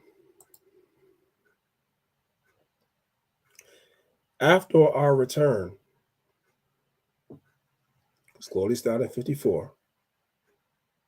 This is from the encyclopedias. I didn't make it up. Claudius died in 54, right there. Then the book of Romans was written later in 57. I think everybody sees that. No need for me to prolong that. Let's move on. I don't know what that was supposed to be. Now let's find out about this subjection. One form of subjection is taxes. Remember earlier I told you guys, when Paul spoke about being subject to the powers, it wasn't blind subjection, meaning these Caesars are running around, all of them were homosexuals. All these Caesars were worshiping idol gods. Many of the Caesars were also worshipped as gods as well. Was Paul telling you to subject yourself to that? No. No. But there was one form of subjection that many of the Jews had a problem with in the first century that Paul was like, yeah, you got to be subject to that. You got to do that. You can't riot because of that. It's Romans 13, verse 1. It says, let every soul be subject unto the higher powers. For there is no power but of God. The powers that are ordained are of God. What is this subjection that the Jews had a problem with? Let's look at Baruch chapter 4. Start here. And pick it up from verse number 1. It says, verse number 4, Slaki. It says, O Lord Almighty, thou God of Israel, hear now the prayers of the dead Israelites and of their children, which have sinned before thee and have not hearkened unto the voice of their God. For the which cause these plagues clave unto us. Remember not the iniquity of our forefathers, but think upon thy power and thy name at this time. Verse 6. For thou art the Lord our God, and thee, O Lord, will we praise. Verse 7. And for this cause thou hast put thy fear in our hearts, to the intent we should call upon thy name and praise thee in our captivity. For we have called to mind all the iniquity of our forefathers that have sinned before thee, which is what we're doing right here in America now. Right here on this class that we're doing right now, we're calling to mind all the iniquity of our forefathers, and we're repenting. We understand why we're here. Verse 8, behold, we are yet this day in our captivity, where thou hast scattered us, for a reproach and a curse, here it comes, and to be subject to payments according to all the iniquities of our fathers, which departed from the Lord our God. So one of the things that we were put into captivity, and one of the things that would come upon us as a nation, not only would we be reproached, not only would all those curses of Deuteronomy 28 be upon us, but damn it, these other nations was going to make us make payments to them. And that's what was going to happen. This is Baruch. Who is Baruch, brothers and sisters? Baruch is the scribe of Jeremiah. This was being said during the time of Jeremiah. This is before Rome. When these other nations put us in subjection, it wasn't just about being subject to these other nations, but a lot of times they put crazy taxes on us that we didn't like. But it was part of the curses. And we always had a problem with that. But mainly when the Romans were ruling, we really had a problem with that. We didn't like them taxes. Let's move on.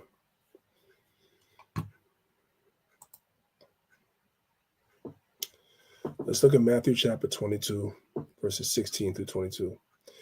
It says, and they sent out unto him their disciples with the Herodians, saying, Master, we know that thou art true, and teachest the way of God in truth. Neither carest thou for any man, for thou regardest not the person of men. Verse 17, tell us therefore, what thinkest thou? Is it lawful to give tribute to Caesar? Is lawful to give tribute unto Caesar or not? What is tribute unto Caesar? Same thing we read in Baruch, being subject to payments. Those are taxes. Being subject to payments is the same as giving tribute. It's the same as paying taxes. It's the same thing. So now they're tempting Christ. Do we really have to pay taxes? Yes. The answer is yes. That's part of being in captivity in other nations. That's part of it. Verse 18. But Yahushua, Jesus, perceived their wickedness because it was wicked. These guys were the people that knew the law. They knew that. But they were trying to get him. And by the way, this group, the Herodians, you guys know who the Herodians was? We got to come out. We got to come out. Some of you guys don't know who the Herodians were, so we're going to learn it together. Let's learn it together.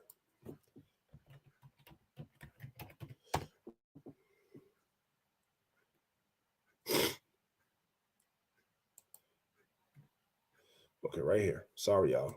Forgive me. I just saw it. Where is it?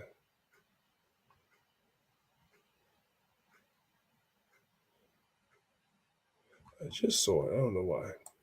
Let's do it again.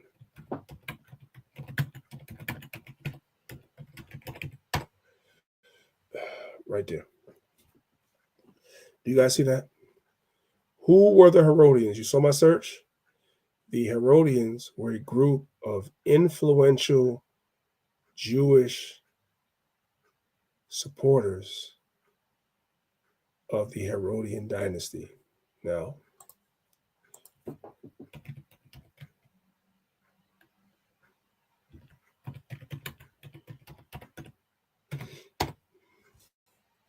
so let's do this. Herod was a descendant of Antipater. Antipater was an Edomite. So these are your Romans. Herod was set up by the Romans to rule us, but he was really an Edomite. He was one of them, right? That's who Herod was. Everybody with me? Herod was an Edomite. He's a descendant of Antipater. You had another group called the Herodians. So somebody that doesn't study will say, well, this must have been Herod. No, the Herodians were actually Israelites that supported the white man all the way back then. Herod and all his descendants, they were Edomites. And the Herodians were Jews, Israelites, that supported the white man, just like we got today. Is everybody with me? Y'all see that? That's clear. Let's go back. Let's come on back.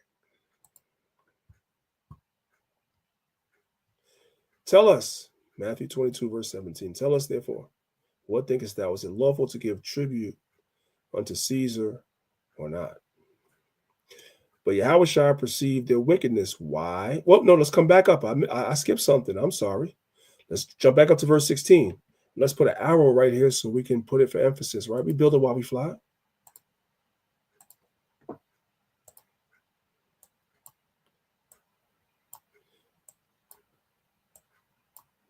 Somebody look at this right here.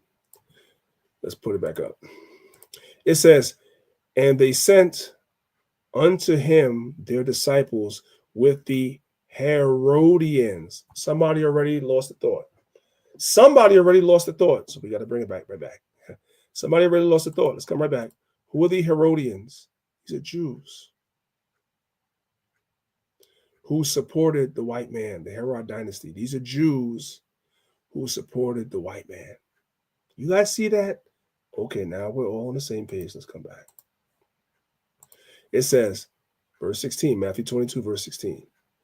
And they sent out unto him their disciples with the Herodians. Who are the Herodians? These are Israelites that supported the white man. They wanted to tempt Christ, saying, Master, we know that thou art true. They didn't believe that. That was just game they were spitting.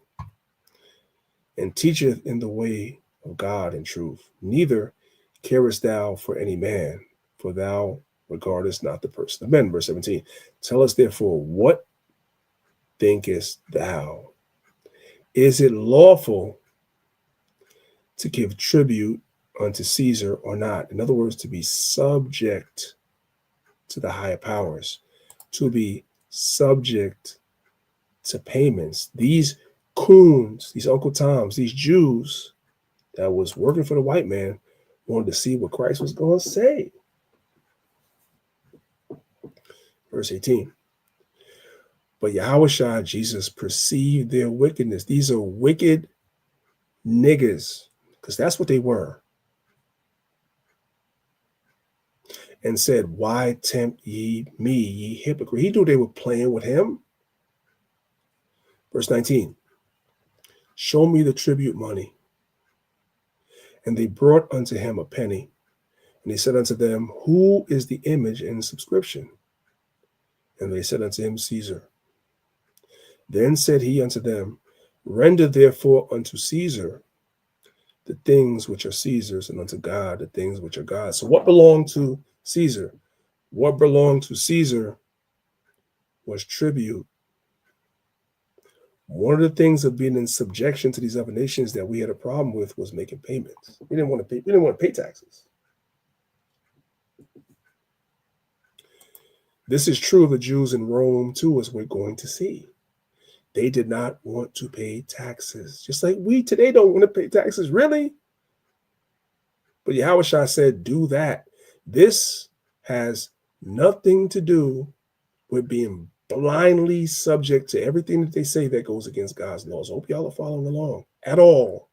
At all. Let's continue.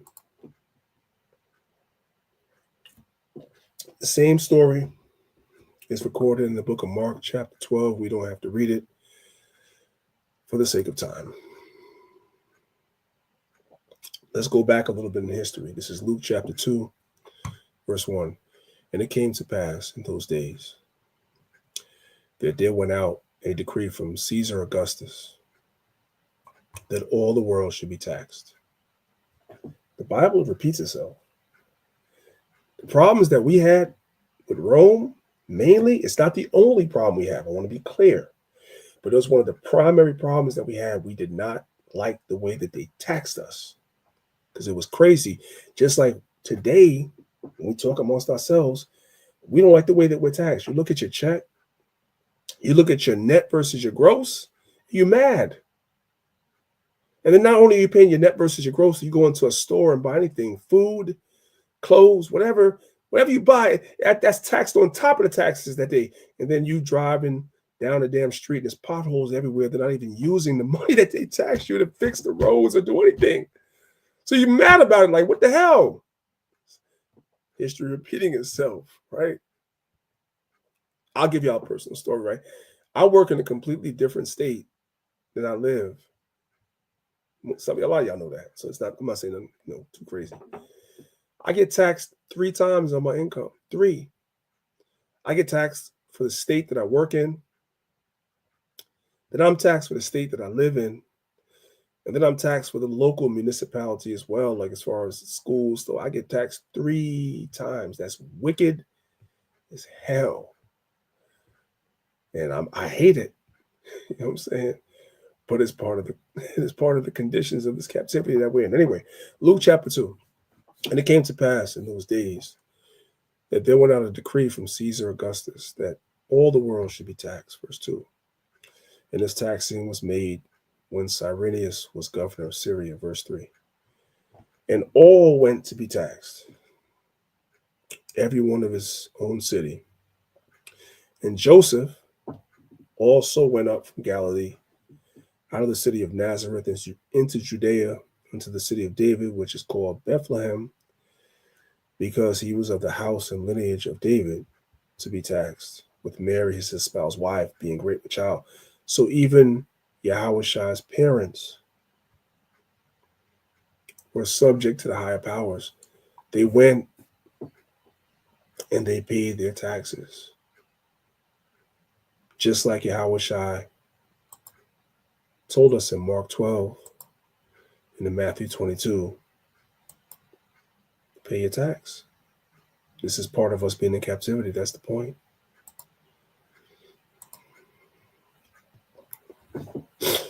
I want you guys to look at this word, tribute,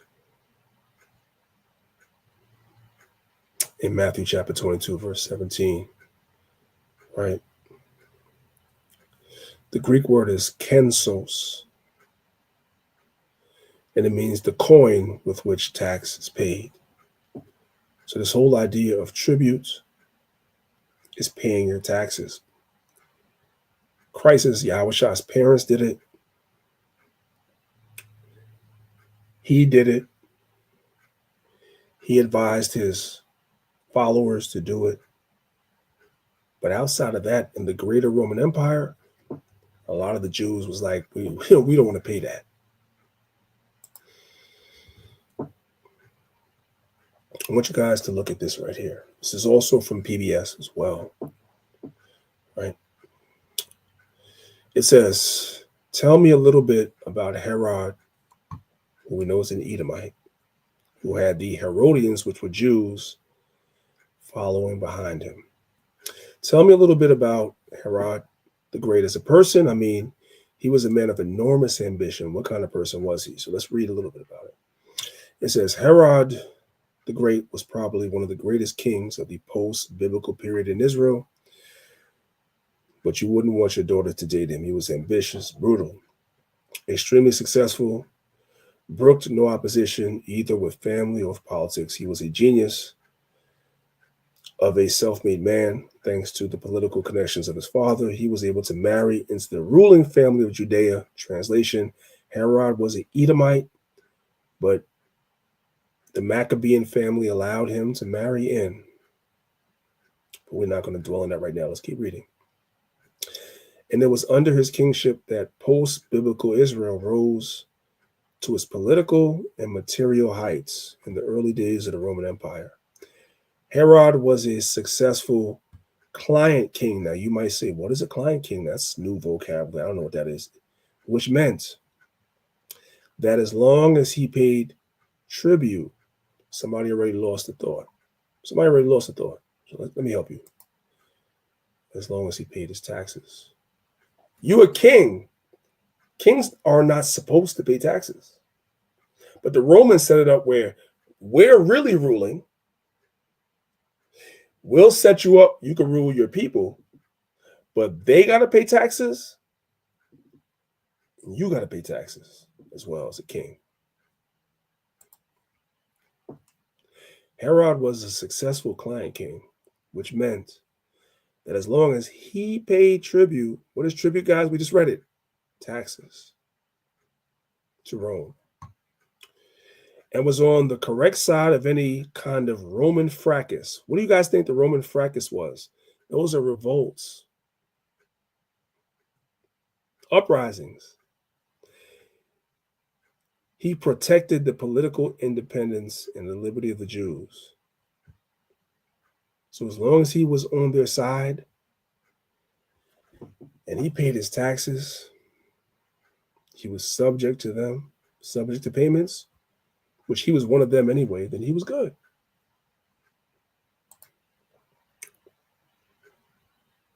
Now, I want you guys to understand this is not a new concept because guess what?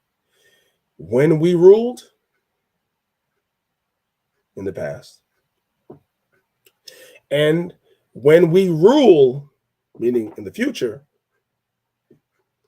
we're going to do the same thing that's being done to us now. Let's read it. Deuteronomy chapter 20, verses 9 to 12. It says, and it shall be when the officers have made an end of speaking unto the people, that they shall make captains of the armies to lead the people. When thou comest nigh unto a city to fight against it, then proclaim peace to it. In other words, we give our enemies terms of peace, like we won't destroy you if you follow these guidelines and do what we say. Verse 11, and it shall be, if it make thee an answer of peace, meaning they accept our terms of peace, meaning they're going to do what the hell we tell them, and open unto thee, then it shall be that all the people that is found therein, this is the Most High commanding us what to do to our enemies. And it shall be, if it make thee answer of peace, and open unto thee, then it shall be that all the people that is found therein, what shall be tributaries unto thee, and they shall serve thee. In other words, the Most High said we can charge our enemies that we rule over taxes to. The problem is we as a people was so wicked we always wound up being the ones paying the taxes because we was always in captivity. But the book of Isaiah, chapter 60, which is the gospel, shows us eventually these nations are going to be tributaries to us. The Bible says our gates shall be continually open, and they're going to bring us all of their forces. That's how it goes. The Most High is a just God. Let's continue.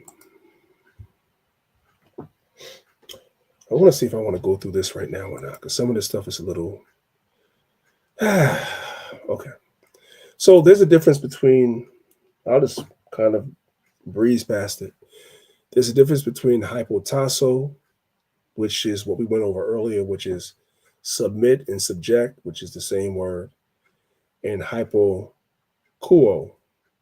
So in Romans 13 will be hypotasso, which means that we submit to something, but with conditions, right? As long as the ruling government is not asking us to break God's laws, we'll submit. We can pay our taxes the way we're supposed to. That's not paying taxes and paying tribute is not breaking God's laws. We could do that. But hypokuo, in the terms of his Ephesians chapter 6, verse 1, where it speaks about children, obey your parents in the law, for this is right. This is blind subjection, meaning you don't ask no questions, nothing. You do what you're told, period, in all cases. That's only for children. That's only for children. It's not for us. That's why it's two different Greek words.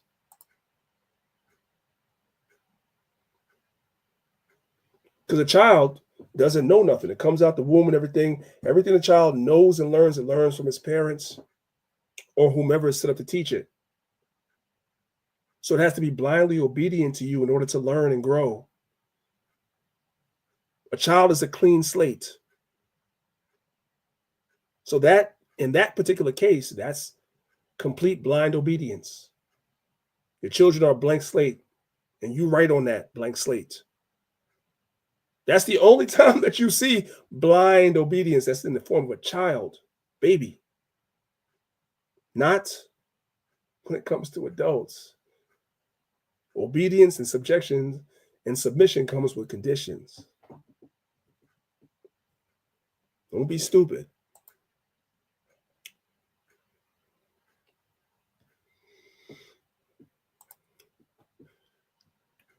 You see something? Where am I at? Okay. I want to make sure I don't leave anything important out because I kind of want to change the subject just a little bit. Let me see.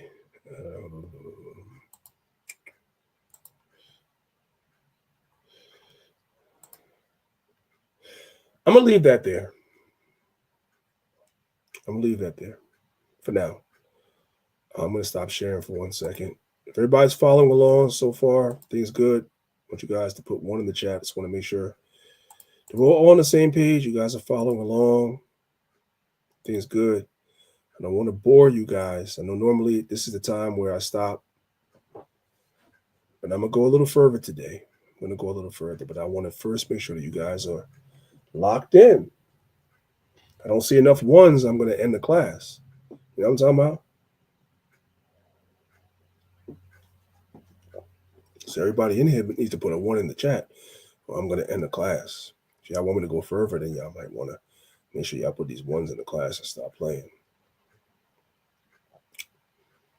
So, okay. I see y'all. All praises. I see y'all doing good. All praises. So,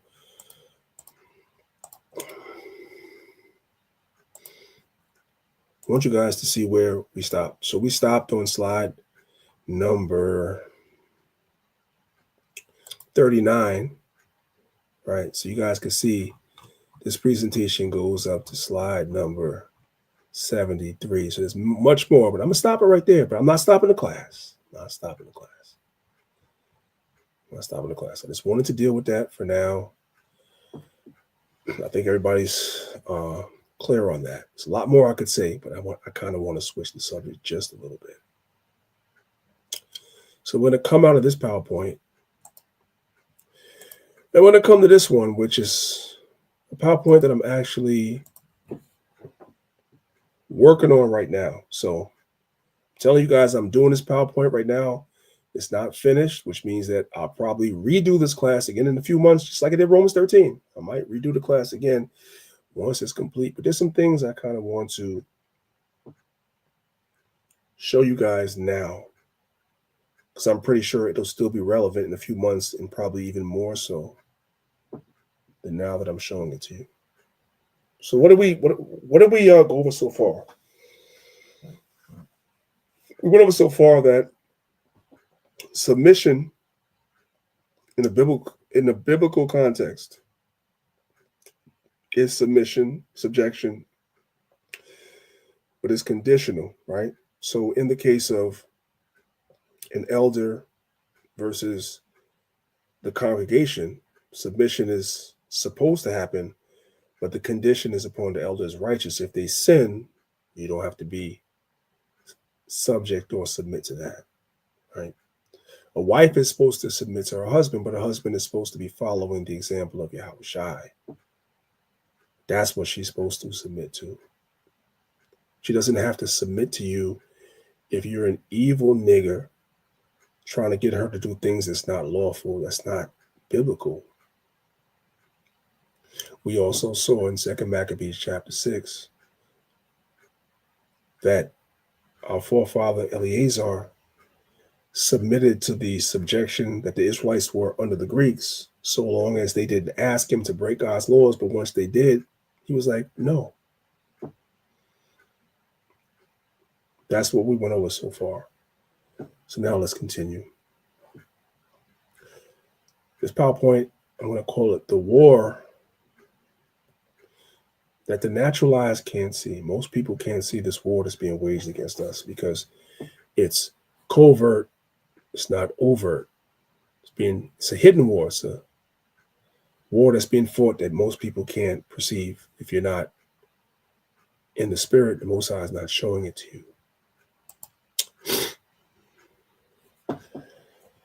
If you guys remember the lesson from last week, I talked to you guys about a word called precedent, which means it's something that the nations, they establish,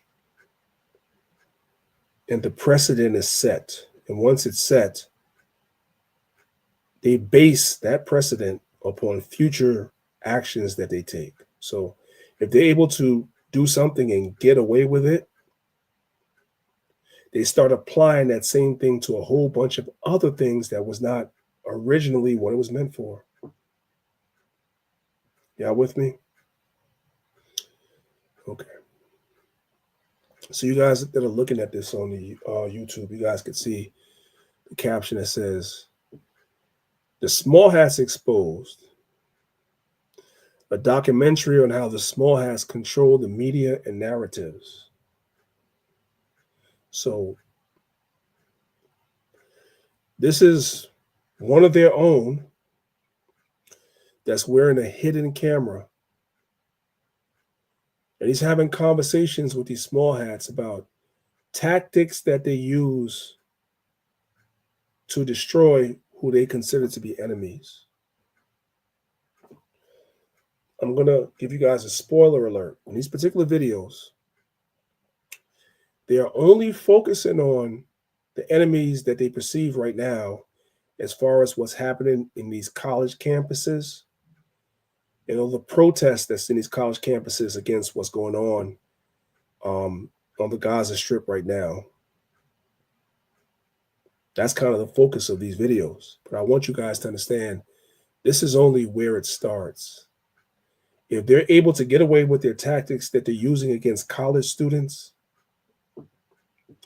it's only a matter of time before they turn their attention to what it is that we're doing. But let's watch this video real quick. Pay attention. Listen. Let me turn the volume all the way up. The Israel on Campus Coalition is a... Wait. There's something called the Israel on Campus Coalition. Translation: they are allowed to go onto campuses all across America and they're allowed to spy on students and send this information that they get back to the government of Israel. Not the American government, the government of Israel, what they spy on here in this country. Y'all got that? Listen. The Israel on Campus Coalition is a coordinating group at the front line of the battle against BDS. With the anti-Israel people, it's most effective. What we found, at least in the last year, is you do the opposition research, put up some anonymous website, and then put up targeted Facebook ads. Every few hours, you drip out a new piece of the opposition research. It's psychological warfare. Drives them crazy. So this is somebody with a hidden camera. They wouldn't say this openly. Somebody with a hidden camera that's catching these devils saying this. Listen. Drives them crazy. Picking out individuals who they think are critical of Israel. They pick out people who is critical of the small hats over there in the Middle East. And what? And they're smearing them. And they smear them. Now you might say, well, we're not on the campuses. We're not doing this. Okay, I got you. I got you. Listen. And they're telling them that what's going to happen here is if you don't cease and desist from acting like this, we in the end will do much to destroy your career. We'll destroy your career. Y'all not catching on what they're putting down. People on these campuses that are protesting what they believe to be human rights violations, we will destroy your career, meaning we'll cause you to lose your job. You can't feed your family. That's what we'll do. A few years later, these individuals are applying for jobs within your company. Canary Mission's promotional video threatens. This is one of the groups that I need everybody that's still here to know of their existence. They're called Canary Mission. I want you guys to know that there are Israelites already on their website, and there are more to be added. One of the things that they do, let's come back. Y'all didn't catch that. One of the things that they're going to do, they're going to try to make sure you cannot have a job. They're going to try to make it so you cannot have a job. Listen. They think are critical of Israel, and they're smearing them. And they're telling them that what's going to happen here is if you don't cease and desist from acting like this, we in the end will do much to destroy your career. A few years later, these individuals are applying for jobs within your company. Canary Mission's promotional video threatens to pass these smears onto prospective employers. Sure that today's radicals are not tomorrow's employees. Did y'all catch that? Y'all didn't catch that. What's going to happen if you don't cease and desist from acting like this? We in the end will do much to destroy your career. A few years later, these individuals are applying for jobs within. Applying for jobs. In other words, they're looking at these college students and saying, in a few years, this guy is going for engineering. This person is going for a medical degree. This person wants to be a doctor. This person wants to be a nurse or whatever. But they also support somebody that's against the small hats. We're going to make sure that after they spend all this money to graduate from college, put all this money into their college, and they're trying to pay back the loans and the student loans and all these different things, we're going to make sure that they can't find a job because they're going to be on a list. And as soon as their name pops up, because employers are going to have a list of people that are on Canary Mission's list. So they can, the prospective employer can go and type your name into the Canary Mission list. And if you're on there, you can't get the job. Y'all not paying attention. We in the end will do much to destroy your career. A few years later, these individuals are applying for jobs within your company. Canary Mission's promotional video threatens to pass these smears onto prospective employers. Ensure that today's radicals are not tomorrow's employees. Okay. Do it securely and anonymously, and that's the key. It sounds very similar to like a Canary Mission, that kind of thing. Is that yeah? Are you guys like in touch with them at all, or is there any kind of no? No, Canary Mission is totally anonymous. Yes. Yeah. Canary Mission is anonymous. So the person that built the website Canary Mission, that's behind it, they're anonymous. And they put this website together to make sure that people that are against the small hats, they want to take it to a level where you can't even work. You can't even get a job. This is how deep they're thinking into this. And look at the smile on his face. He's happy about this. Listen. Yeah, it's hard to figure out who's behind it. Canary Mission is highly, highly effective to the extent that we monitor the students for. He said, we. Y'all see that we right there? He's identifying that he's down with it. But watch how he takes it right back. He realizes he made a mistake, even though he doesn't notice a hidden camera. He does not notice a hidden camera. But even then, he has to pull it right back like, you know what? Not we. Watch. Y'all see that word we right there, right? Okay, let's come back. Listen. Or is there any kind of no? No, Canary Mission is totally anonymous. Yes. Yeah, it's hard to figure out who's behind it. Canary Mission is highly, highly effective to the extent that we monitor the Students for Justice in Palestine and their allies. We're doing it back. I mean, not we, but I mean, not we. I mean, not we. Y'all soak that in. He's letting you know, yeah, it's me. And Finster right here and others, it's us, but it's not us. Yeah, I got that. He went. This anonymous group. Let's go to the next one. Let's go to the next one. Yeah, I'm sorry. Let's go to the next one. Yeah, because they wasn't finished. They wasn't finished, isn't that right? Look at this right here. Sometimes is like Europe is lost and it's basically over, and like they're turning a lot of attention out of the U.S. because they feel we're on your path. Can I join these? I'd love to. I don't know if you'd love me, but it's like a pretty sensitive conversation, but it's going well. If China was doing this, if Iran was doing it, if Russia was doing it, there would be uproar. You would have Congress going after them, you would have hearings, you would have prosecutions. The question is, how does Israel get away with this? It's modeled on General Stanley McChrystal's counterinsurgency. I'm not going to go through all this right now. This is going to be another lesson in the future, so I don't want to give y'all everything I have already. I want y'all to know what I'm coming with. Hey, these guys is monitoring everything. Whether you understand it or not, they're monitoring everything.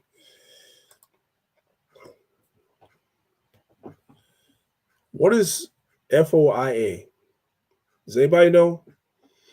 Anybody listening? Anybody want to put it in the chat? Teach me. Now, some of y'all are going to Google it, so I ain't going y'all. What is FOIA? What is that? What does that acronym actually mean? FOIA means the Freedom of Information Act. That's what FOIA is. FOIA is the Freedom of Information Act. It's been around since 1967. It has provided the public the right to request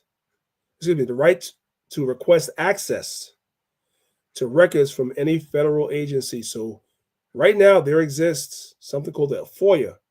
Any American citizen can put in a FOIA request, which is a Freedom of Information Act request. There's somebody's asking, Priest Daniela, I didn't know that, or maybe you did know that, but why is this important? What does this have to do with what we're talking about? That's a great question. Because, see, we want to learn a little bit about our government. So, Under the FOIA Act, the Freedom of Information Act, we learned a lot about what the government did to the Black Panther Party. All right?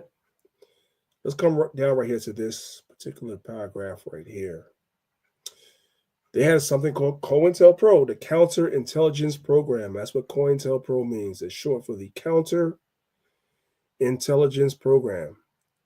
Also aimed to dismantle the Black Panther Party by targeting their social community programs, including its free breakfast program for children. The FBI targeted their free breakfast program for children. Let's let that sink in. Whose success had served to shed light on the government's failure to address child poverty and hunger, meaning the Black Panthers did for self. They didn't depend on the government to feed the children. They did it, and the FBI put them on a surveillance program because of it. Pointing to the limits of the nation's war on poverty. According to Bloom and Martin, the FBI denounced the party's efforts as a means of indoctrination because the party taught and provided for children more effectively than the government. The FBI said, you're trying to indoctrinate people because you're feeding the children better than we are. You guys see that? They said it was indoctrination to feed our children, to address the government's failure to address child poverty. This is not terroristic. This is none of that stuff. It's just saying we're doing a better job than you guys are. They said that was indoctrination because the party taught and provided for children more effectively than the government. Watch this. Police and federal agents, aka the FBI, regularly harassed and intimidated program participants, people that were involved in a program for feeding children. The police and federal agents would harass them. And party workers, look at this, and sought to scare away donors. What does that mean? You have celebrities or people with money that will see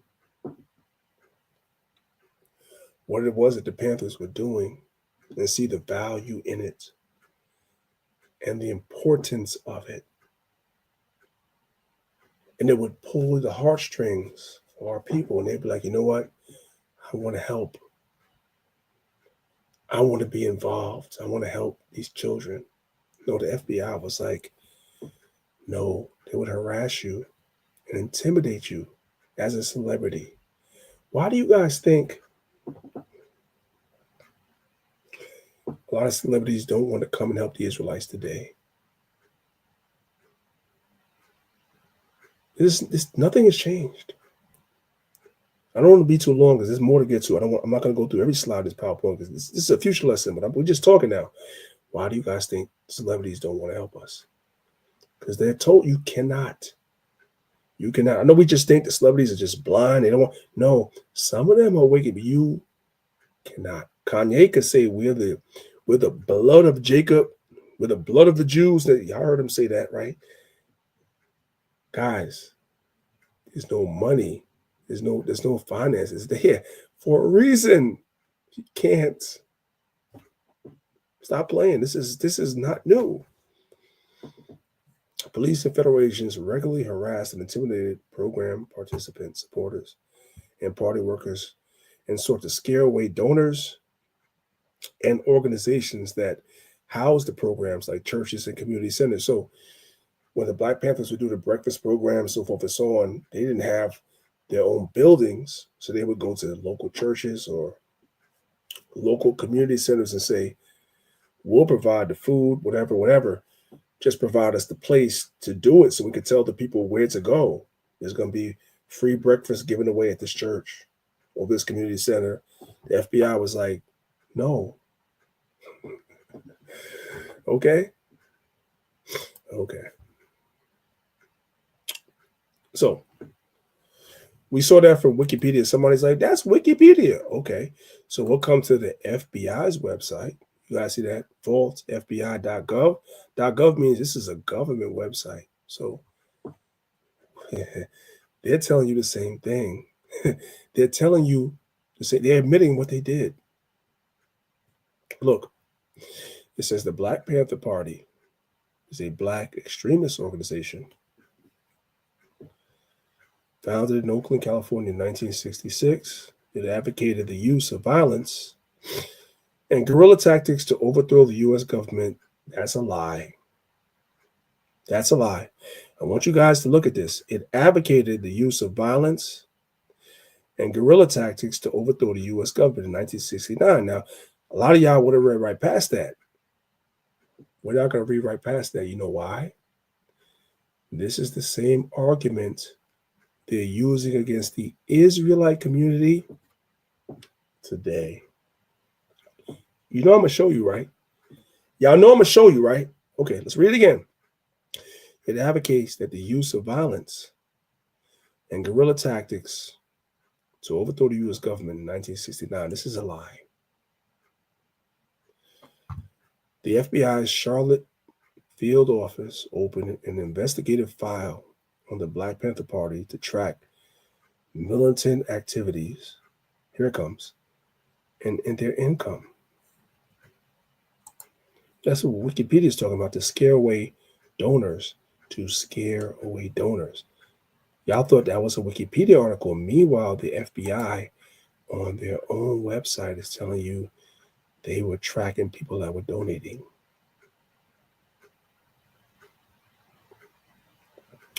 And expenses. They also wanted to know what they spend their money on.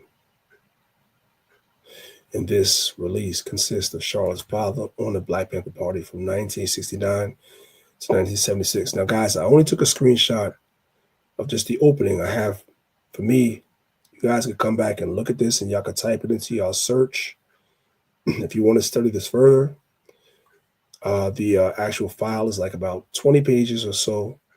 So I'm showing you guys, you just have to go and come back to this video, stop right here, pause it, and type all this into your search bar, and this file will pop up. You guys can read all of it. I just showed you at the beginning. This is all I needed.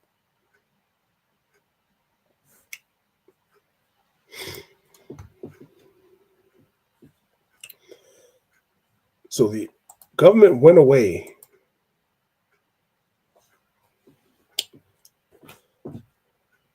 from calling us COINTELPRO. Once that exploded and everybody understood what that was, the government changed COINTELPRO and came up with a new name in 2017. Because COINTELPRO was banned. It was disbanded. So everybody was like, that was the end of that. No. The government came up with something new. They called it a Black Identity Extremist. This came out in 2017. Same thing. I'm going to pause for the cause. You guys can go ahead and you guys can look at this and you guys can type this into your own browser. It's going to give you the whole document that's from the FBI. This is their documents. We didn't write this. This is what they're saying. They have something called Black Identity Extremists. It came out in 2017. So you guys see that right there? I'm about to move on. You guys can pause it right here. Come back to this. Type it in for yourself. Read it for yourself. Hey, what are we teaching Lies of Israel? Demonstration piece conversation. Okay. Let's move on. Hey, brothers and sisters, vocabulary matters. Now we're taking it back to first grade because we're going to deal with vocabulary. Brothers and sisters, what is the difference between misinformation, disinformation, and malinformation. They're not the same. I'm pretty sure you guys all heard the first two. Malinformation is not as popular. Let's read them. Misinformation is unintentional. Well, you got to read the rest. That's all I needed. It's unintentional. You tell somebody something, you didn't mean to tell them that. It's not intentional. You didn't mean to give somebody wrong information, but you did. That's misinformation. We all understand that. Disinformation, you gave somebody wrong information, but it was deliberate. You meant to do that. Right? And malinformation is also deliberate. Does everybody see that? Misinformation is unintentional, but disinformation is deliberate. And so is malinformation. These are deliberate. This is on purpose.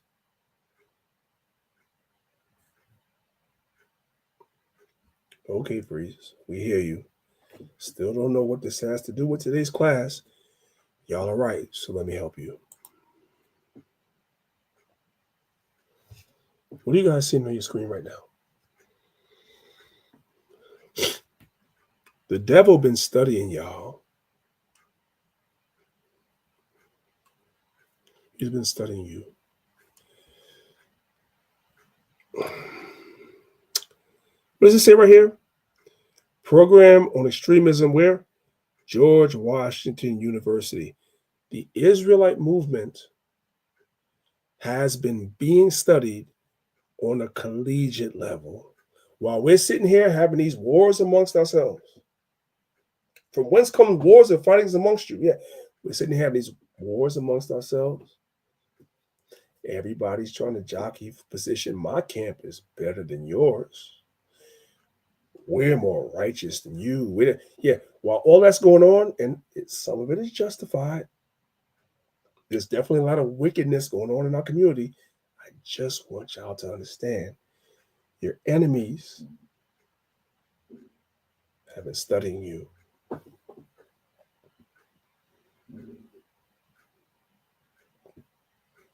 Did you guys see that? I wasn't supposed to find this, but God showed me this. I wasn't supposed to find this, but he showed it to me anyway. Because we need to know that this is what they're doing. It says, the contemporary violent extremism in the Black Hebrew Israelite community, September of 2022. So this is almost 3 years ago. September of 2025 will make 3 years. This is not quite 3 years. This is about a little over 2.5 years ago. George Washington University was studying us.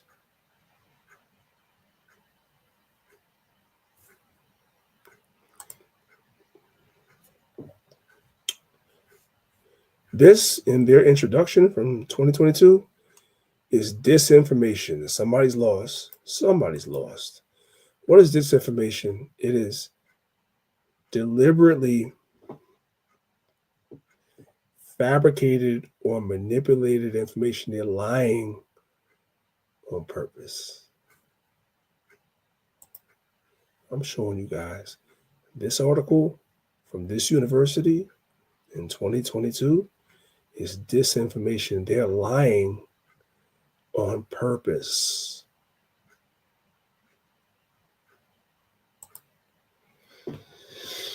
Let's read the introduction to this article.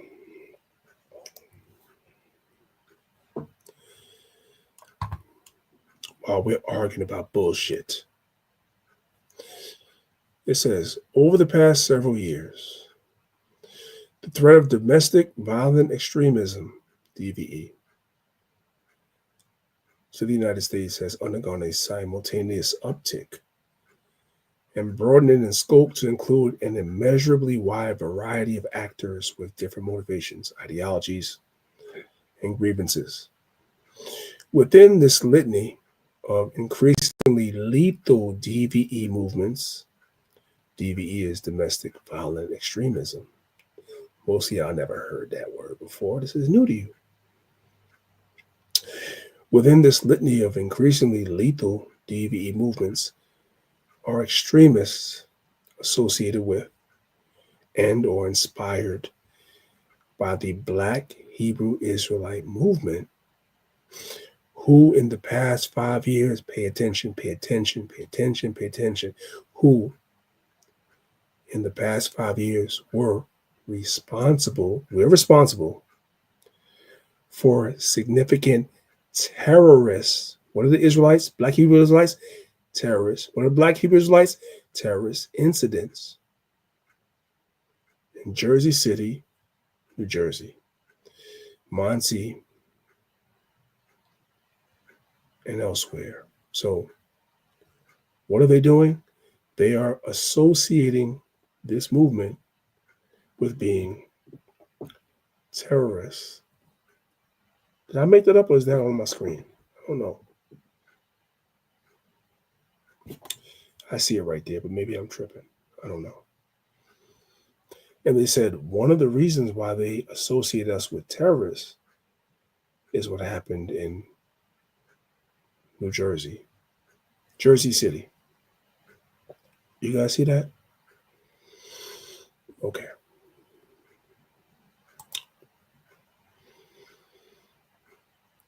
So we're going to talk about Jersey City now. Why are we doing this, priest? This is still Romans 13. Because at some point,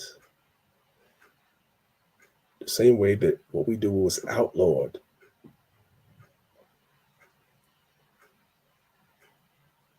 by the early Roman emperors, and the later ones too, for fake reasons. And we agree that America's Rome all over again. Is it a stretch to say that at some point they're going to try to play the same cards again? Is it a stretch? Am I tripping? I need you guys to pay attention. So they said that there were terrorist incidents in Jersey City, Muncie, and New York. And they tried to link it to us. Many of you guys that are watching me right now, y'all not from the New York, New Jersey area. So I've shown this before, but some of you guys didn't see those classes before. That's why I'm doing it again. You're thinking, well, how do we answer that? We don't have to answer nothing. We just have to listen. Let them talk. They'll tell you what you need to know. Let's first start off with the mayor of Jersey City. Let's start with him first, shall we? Hey, let me put this all the way to the top, and let's listen. Listen. From our standpoint, there is no question that this is a hate crime, and anti-Semitism should be called out aggressively and firmly, immediately for what it is. And anything other than that is a disservice to anti-Semitism. I'm Jewish. I'm the grandson of Holocaust survivors who immigrated to this country. Now he's talking real fast. Y'all didn't catch that. First thing we need to know, he's a small hat. He's a small hat. So what he's saying is that we're going to label this a hate crime and anti-Semitism. Let's start from the top. There is no question that this is a hate crime, and anti-Semitism should be called out aggressively and firmly, immediately for what it is. And anything other than that is a disservice to anti-Semitism. I'm Jewish. I'm the grandson of Holocaust survivors who immigrated to this country because it's a place of tolerance. And like I said, we need to be aggressive in calling it out for what it is. I know some people will say that we should review things and take our time, but when you look at the facts of what transpired yesterday, it's difficult to argue anything other than that. Oh.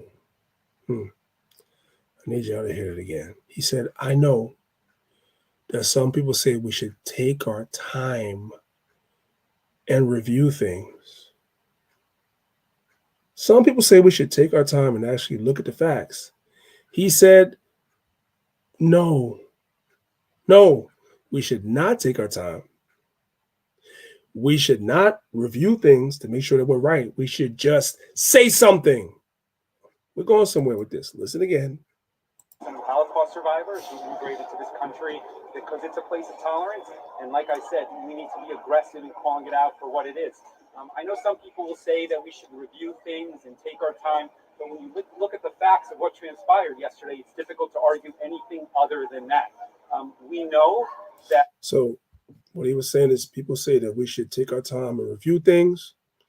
He's not of the mindset that we should take our time and review things. This is the mayor of Jersey City at the time. Let's go back a little bit. Somebody lost. They try to say that we did this. You guys not see that? These movements were by the Black Hebrew Israelites movement, who over the past years were responsible for terrorist instances in Jersey City.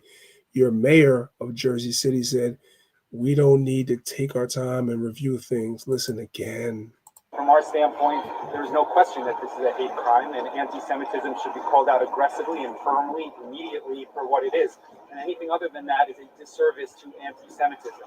I'm Jewish. I'm the grandson of Holocaust survivors who immigrated to this country because it's a place of tolerance. And like I said, we need to be aggressive in calling it out for what it is. I know some people will say that we should review things and take our time. But when you look at the facts of what transpired yesterday, it's difficult to argue anything else. He's not interested in the facts. We're not playing no games. I'll do this lesson again.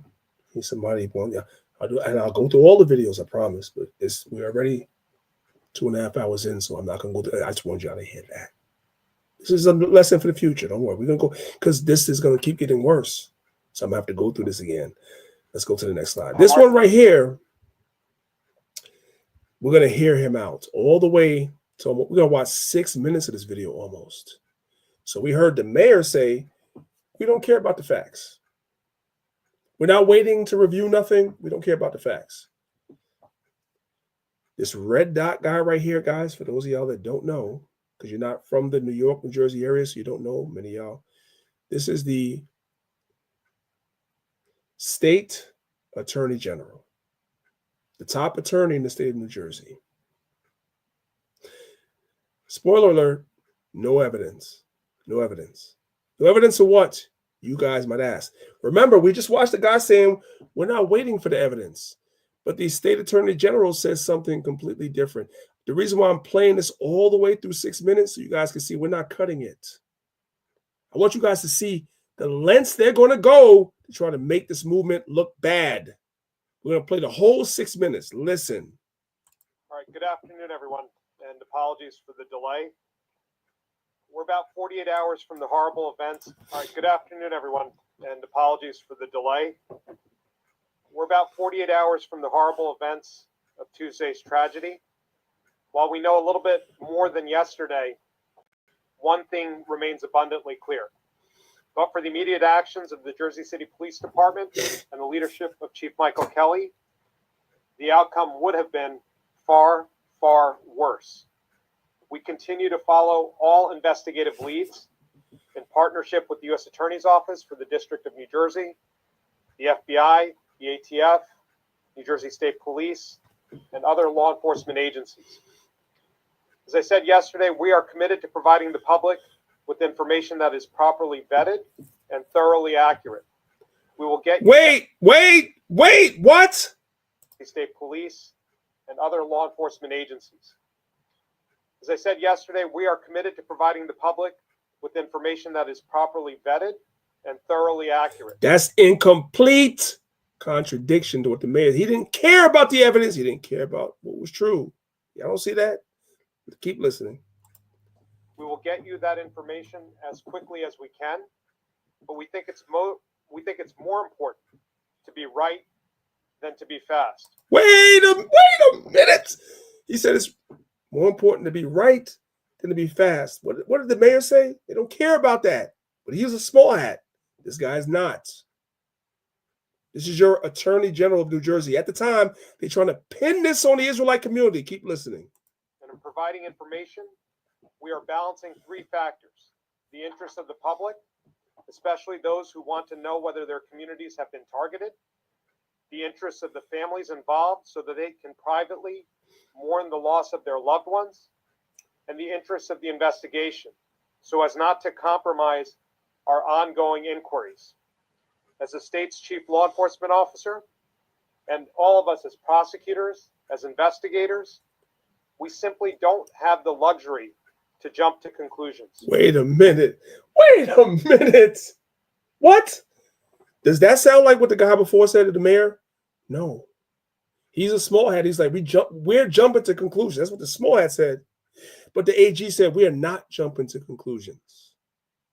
This is what they didn't play the rest of y'all and the rest of the country, but we saw it over here. Let's keep going. That's why we will continue to work through the evidence in a methodical and in a deliberate manner. But here's what we can confirm. Law enforcement has... But I want you guys to understand that while we're going through all this, is because at some point or another, they're going to try to frame this community that we're in, this way of life that we have. They're going to try to frame it a certain way and make it illegal.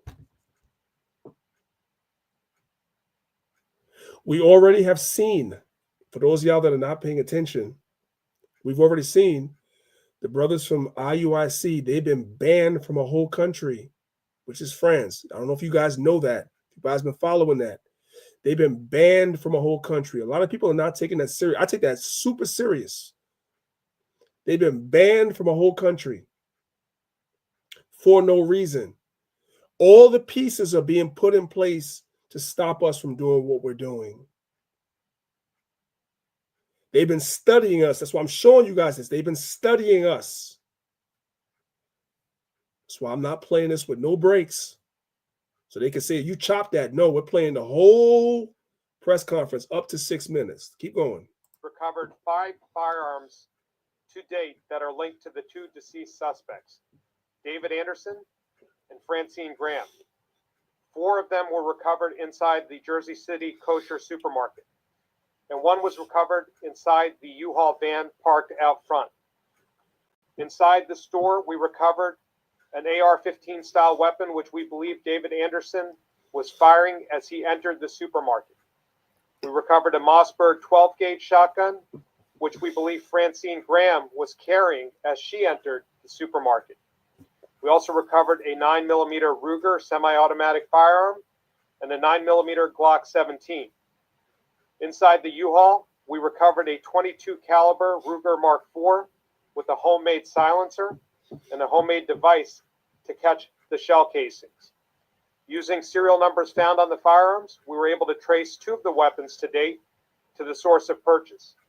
We believe that 2 of these firearms, the Mossberg shotgun and the .22 caliber Ruger Mark IV, were purchased by Miss Graham at separate gun shops in Ohio in the spring of 2018. We also have recovered several hundred shell casings at the scene. We are processing all of this evidence as we speak. So I want you guys to see, I'm not cutting this. There's no need to. Let's keep listening. Now, as I said yesterday, 3 civilians were killed inside the kosher supermarket. We believe at this time that all 3 were shot by the suspects within minutes of the shooters entering the store. We know that a 4th civilian fled from the scene, with the suspects shooting at him as he ran across the street. We also know that within minutes of the suspects taking control of the store, Anderson and Graham began firing at law enforcement officers who responded on foot and by patrol car. At this point, our evidence indicates that the shooters were aiming their fire at law enforcement officers only and not at others on the street. The 6 individuals who died on Tuesday were all transferred to our state's Northern Regional Medical Examiner's Office, which operates under the auspices of the Office of the Chief State Medical Examiner. 5 of the autopsies were completed yesterday, and 1 is happening today. We're not going to provide any details regarding the preliminary findings of the medical examiner, but I will say this. 2 of the deceased civilians were members of the Orthodox Jewish faith. And thanks to the hard work of our medical examiner's office, we were able to complete the autopsies and release the bodies promptly to ensure their burials in keeping with the victims' religious traditions. In addition, we were able to ensure that a rabbi was present at their medical examinations. We continue to gather evidence regarding the motives of the shooters. So now we get into the motives. Notice I haven't cut it. Now we're getting to the motives. We just read the website that said that the Black Israelites did that. Okay, let's keep listening. Mm-hmm. We have identified a number of social media accounts that we believe were used by the suspects and purport to espouse certain viewpoints. We are currently working to determine the authenticity of these accounts and to gather other evidence that we can use to corroborate these views. But based on what we have collected so far, however, including based on recent witness interviews, we believe that the suspects held views that reflected hatred of the Jewish people, as well as a hatred of law enforcement. I want you guys to listen. Here it freaking comes. Listen! We are still working to determine how they selected their particular targets for these attacks, specifically both the JC Kosher Supermarket and Detective Joseph Seals. There has been considerable reporting that these two suspects are linked to the Black Hebrew Israelite movement. We have evidence that both suspects expressed interest in this group, but we have not definitively established any formal links to that organization or to any other group. Based on the available evidence, we believe that the two shooters were acting on their own. Whoa. Y'all didn't catch that. Y'all didn't catch that? Because he said it real quick. You didn't catch that because we saw a website that said otherwise. But wait a minute. Hey, what did Kevin Hart say? Wait a minute. Let's listen again. Targets for these attacks, specifically both the JC Kosher Supermarket and Detective Joseph Seals. There has been considerable reporting that these two suspects are linked to the Black Hebrew Israelite movement.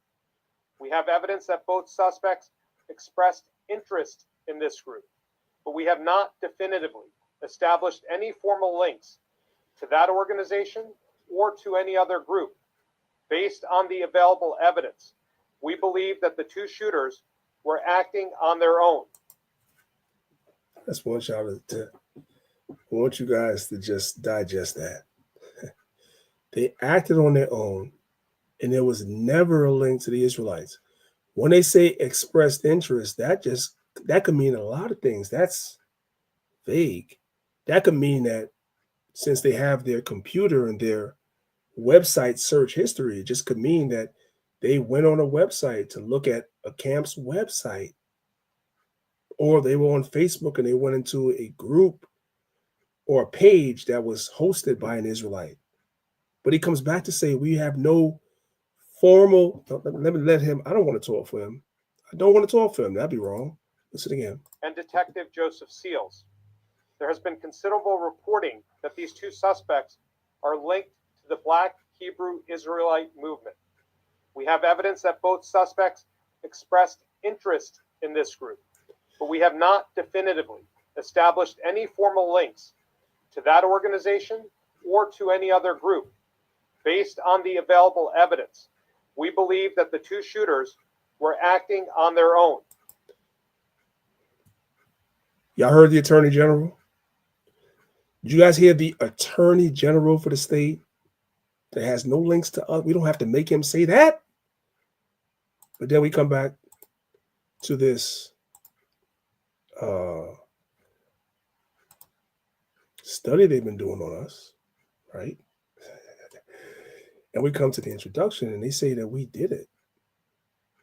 They said we did it.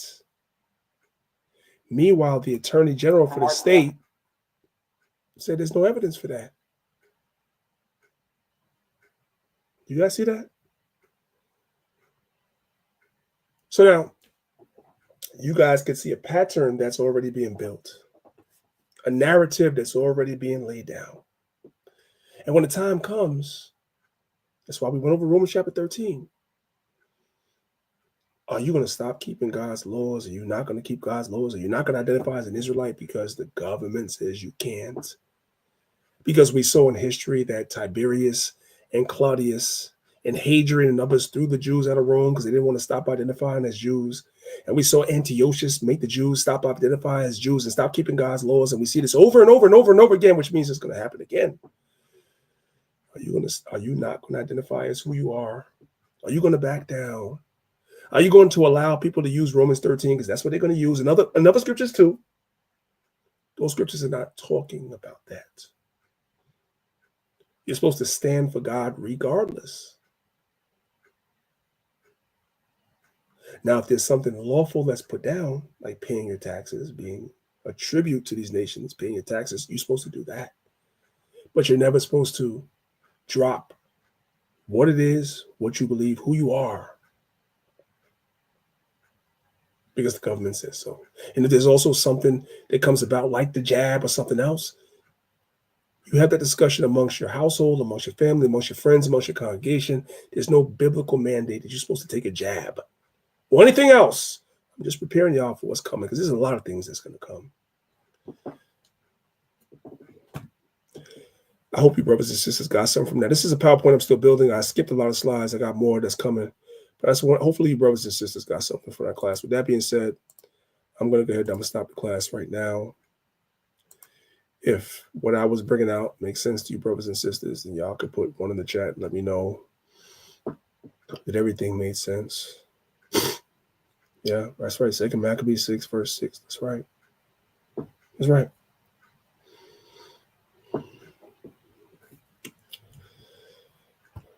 Elder Zahab, if you want to say anything real quick, the floor is yours. You can say something before we get out of here. Hey, priest, this is timely, man. This is timely and much needed. All praise to the Most High, put the Spirit on you to bring this out. Yeah, we need to be aware, man. Like, you know, there's a famous quote, right? You got to keep your head on a swivel, all right? So we have to know and examine the times and see what's going on and, you know, move accordingly. Them small hats really evil. There's no other word to put it. They pure evil, right? So it's all good though. The Most High through Christ already told us that this will happen. So we're just preparing ourselves. Excellent class, man. Excellent class. All praise to the Most High, man, guys. We love y'all. We appreciate y'all for supporting. We're going to jump out of here. We're an hour over. I always get messages from y'all that y'all want me to continue past the first hour. So all praise to the Most High. And going forward, moderators, if there's people that have any requests, prayer requests, whatever the situation might be, y'all let me know at the end of class. You know, we'll start that again next week. With that being said, it's your brother Priest Daniela, Elder Zahab, Lions of Israel. We'll see you guys again next week. Make sure you guys subscribe to all of our YouTube channels. If you're not subscribed, repent, believe the gospel. We love y'all. With that being said, I say shalom. I want to praise you, Yahweh. I want to thank you, Yahweh. I'm so grateful, Yahweh.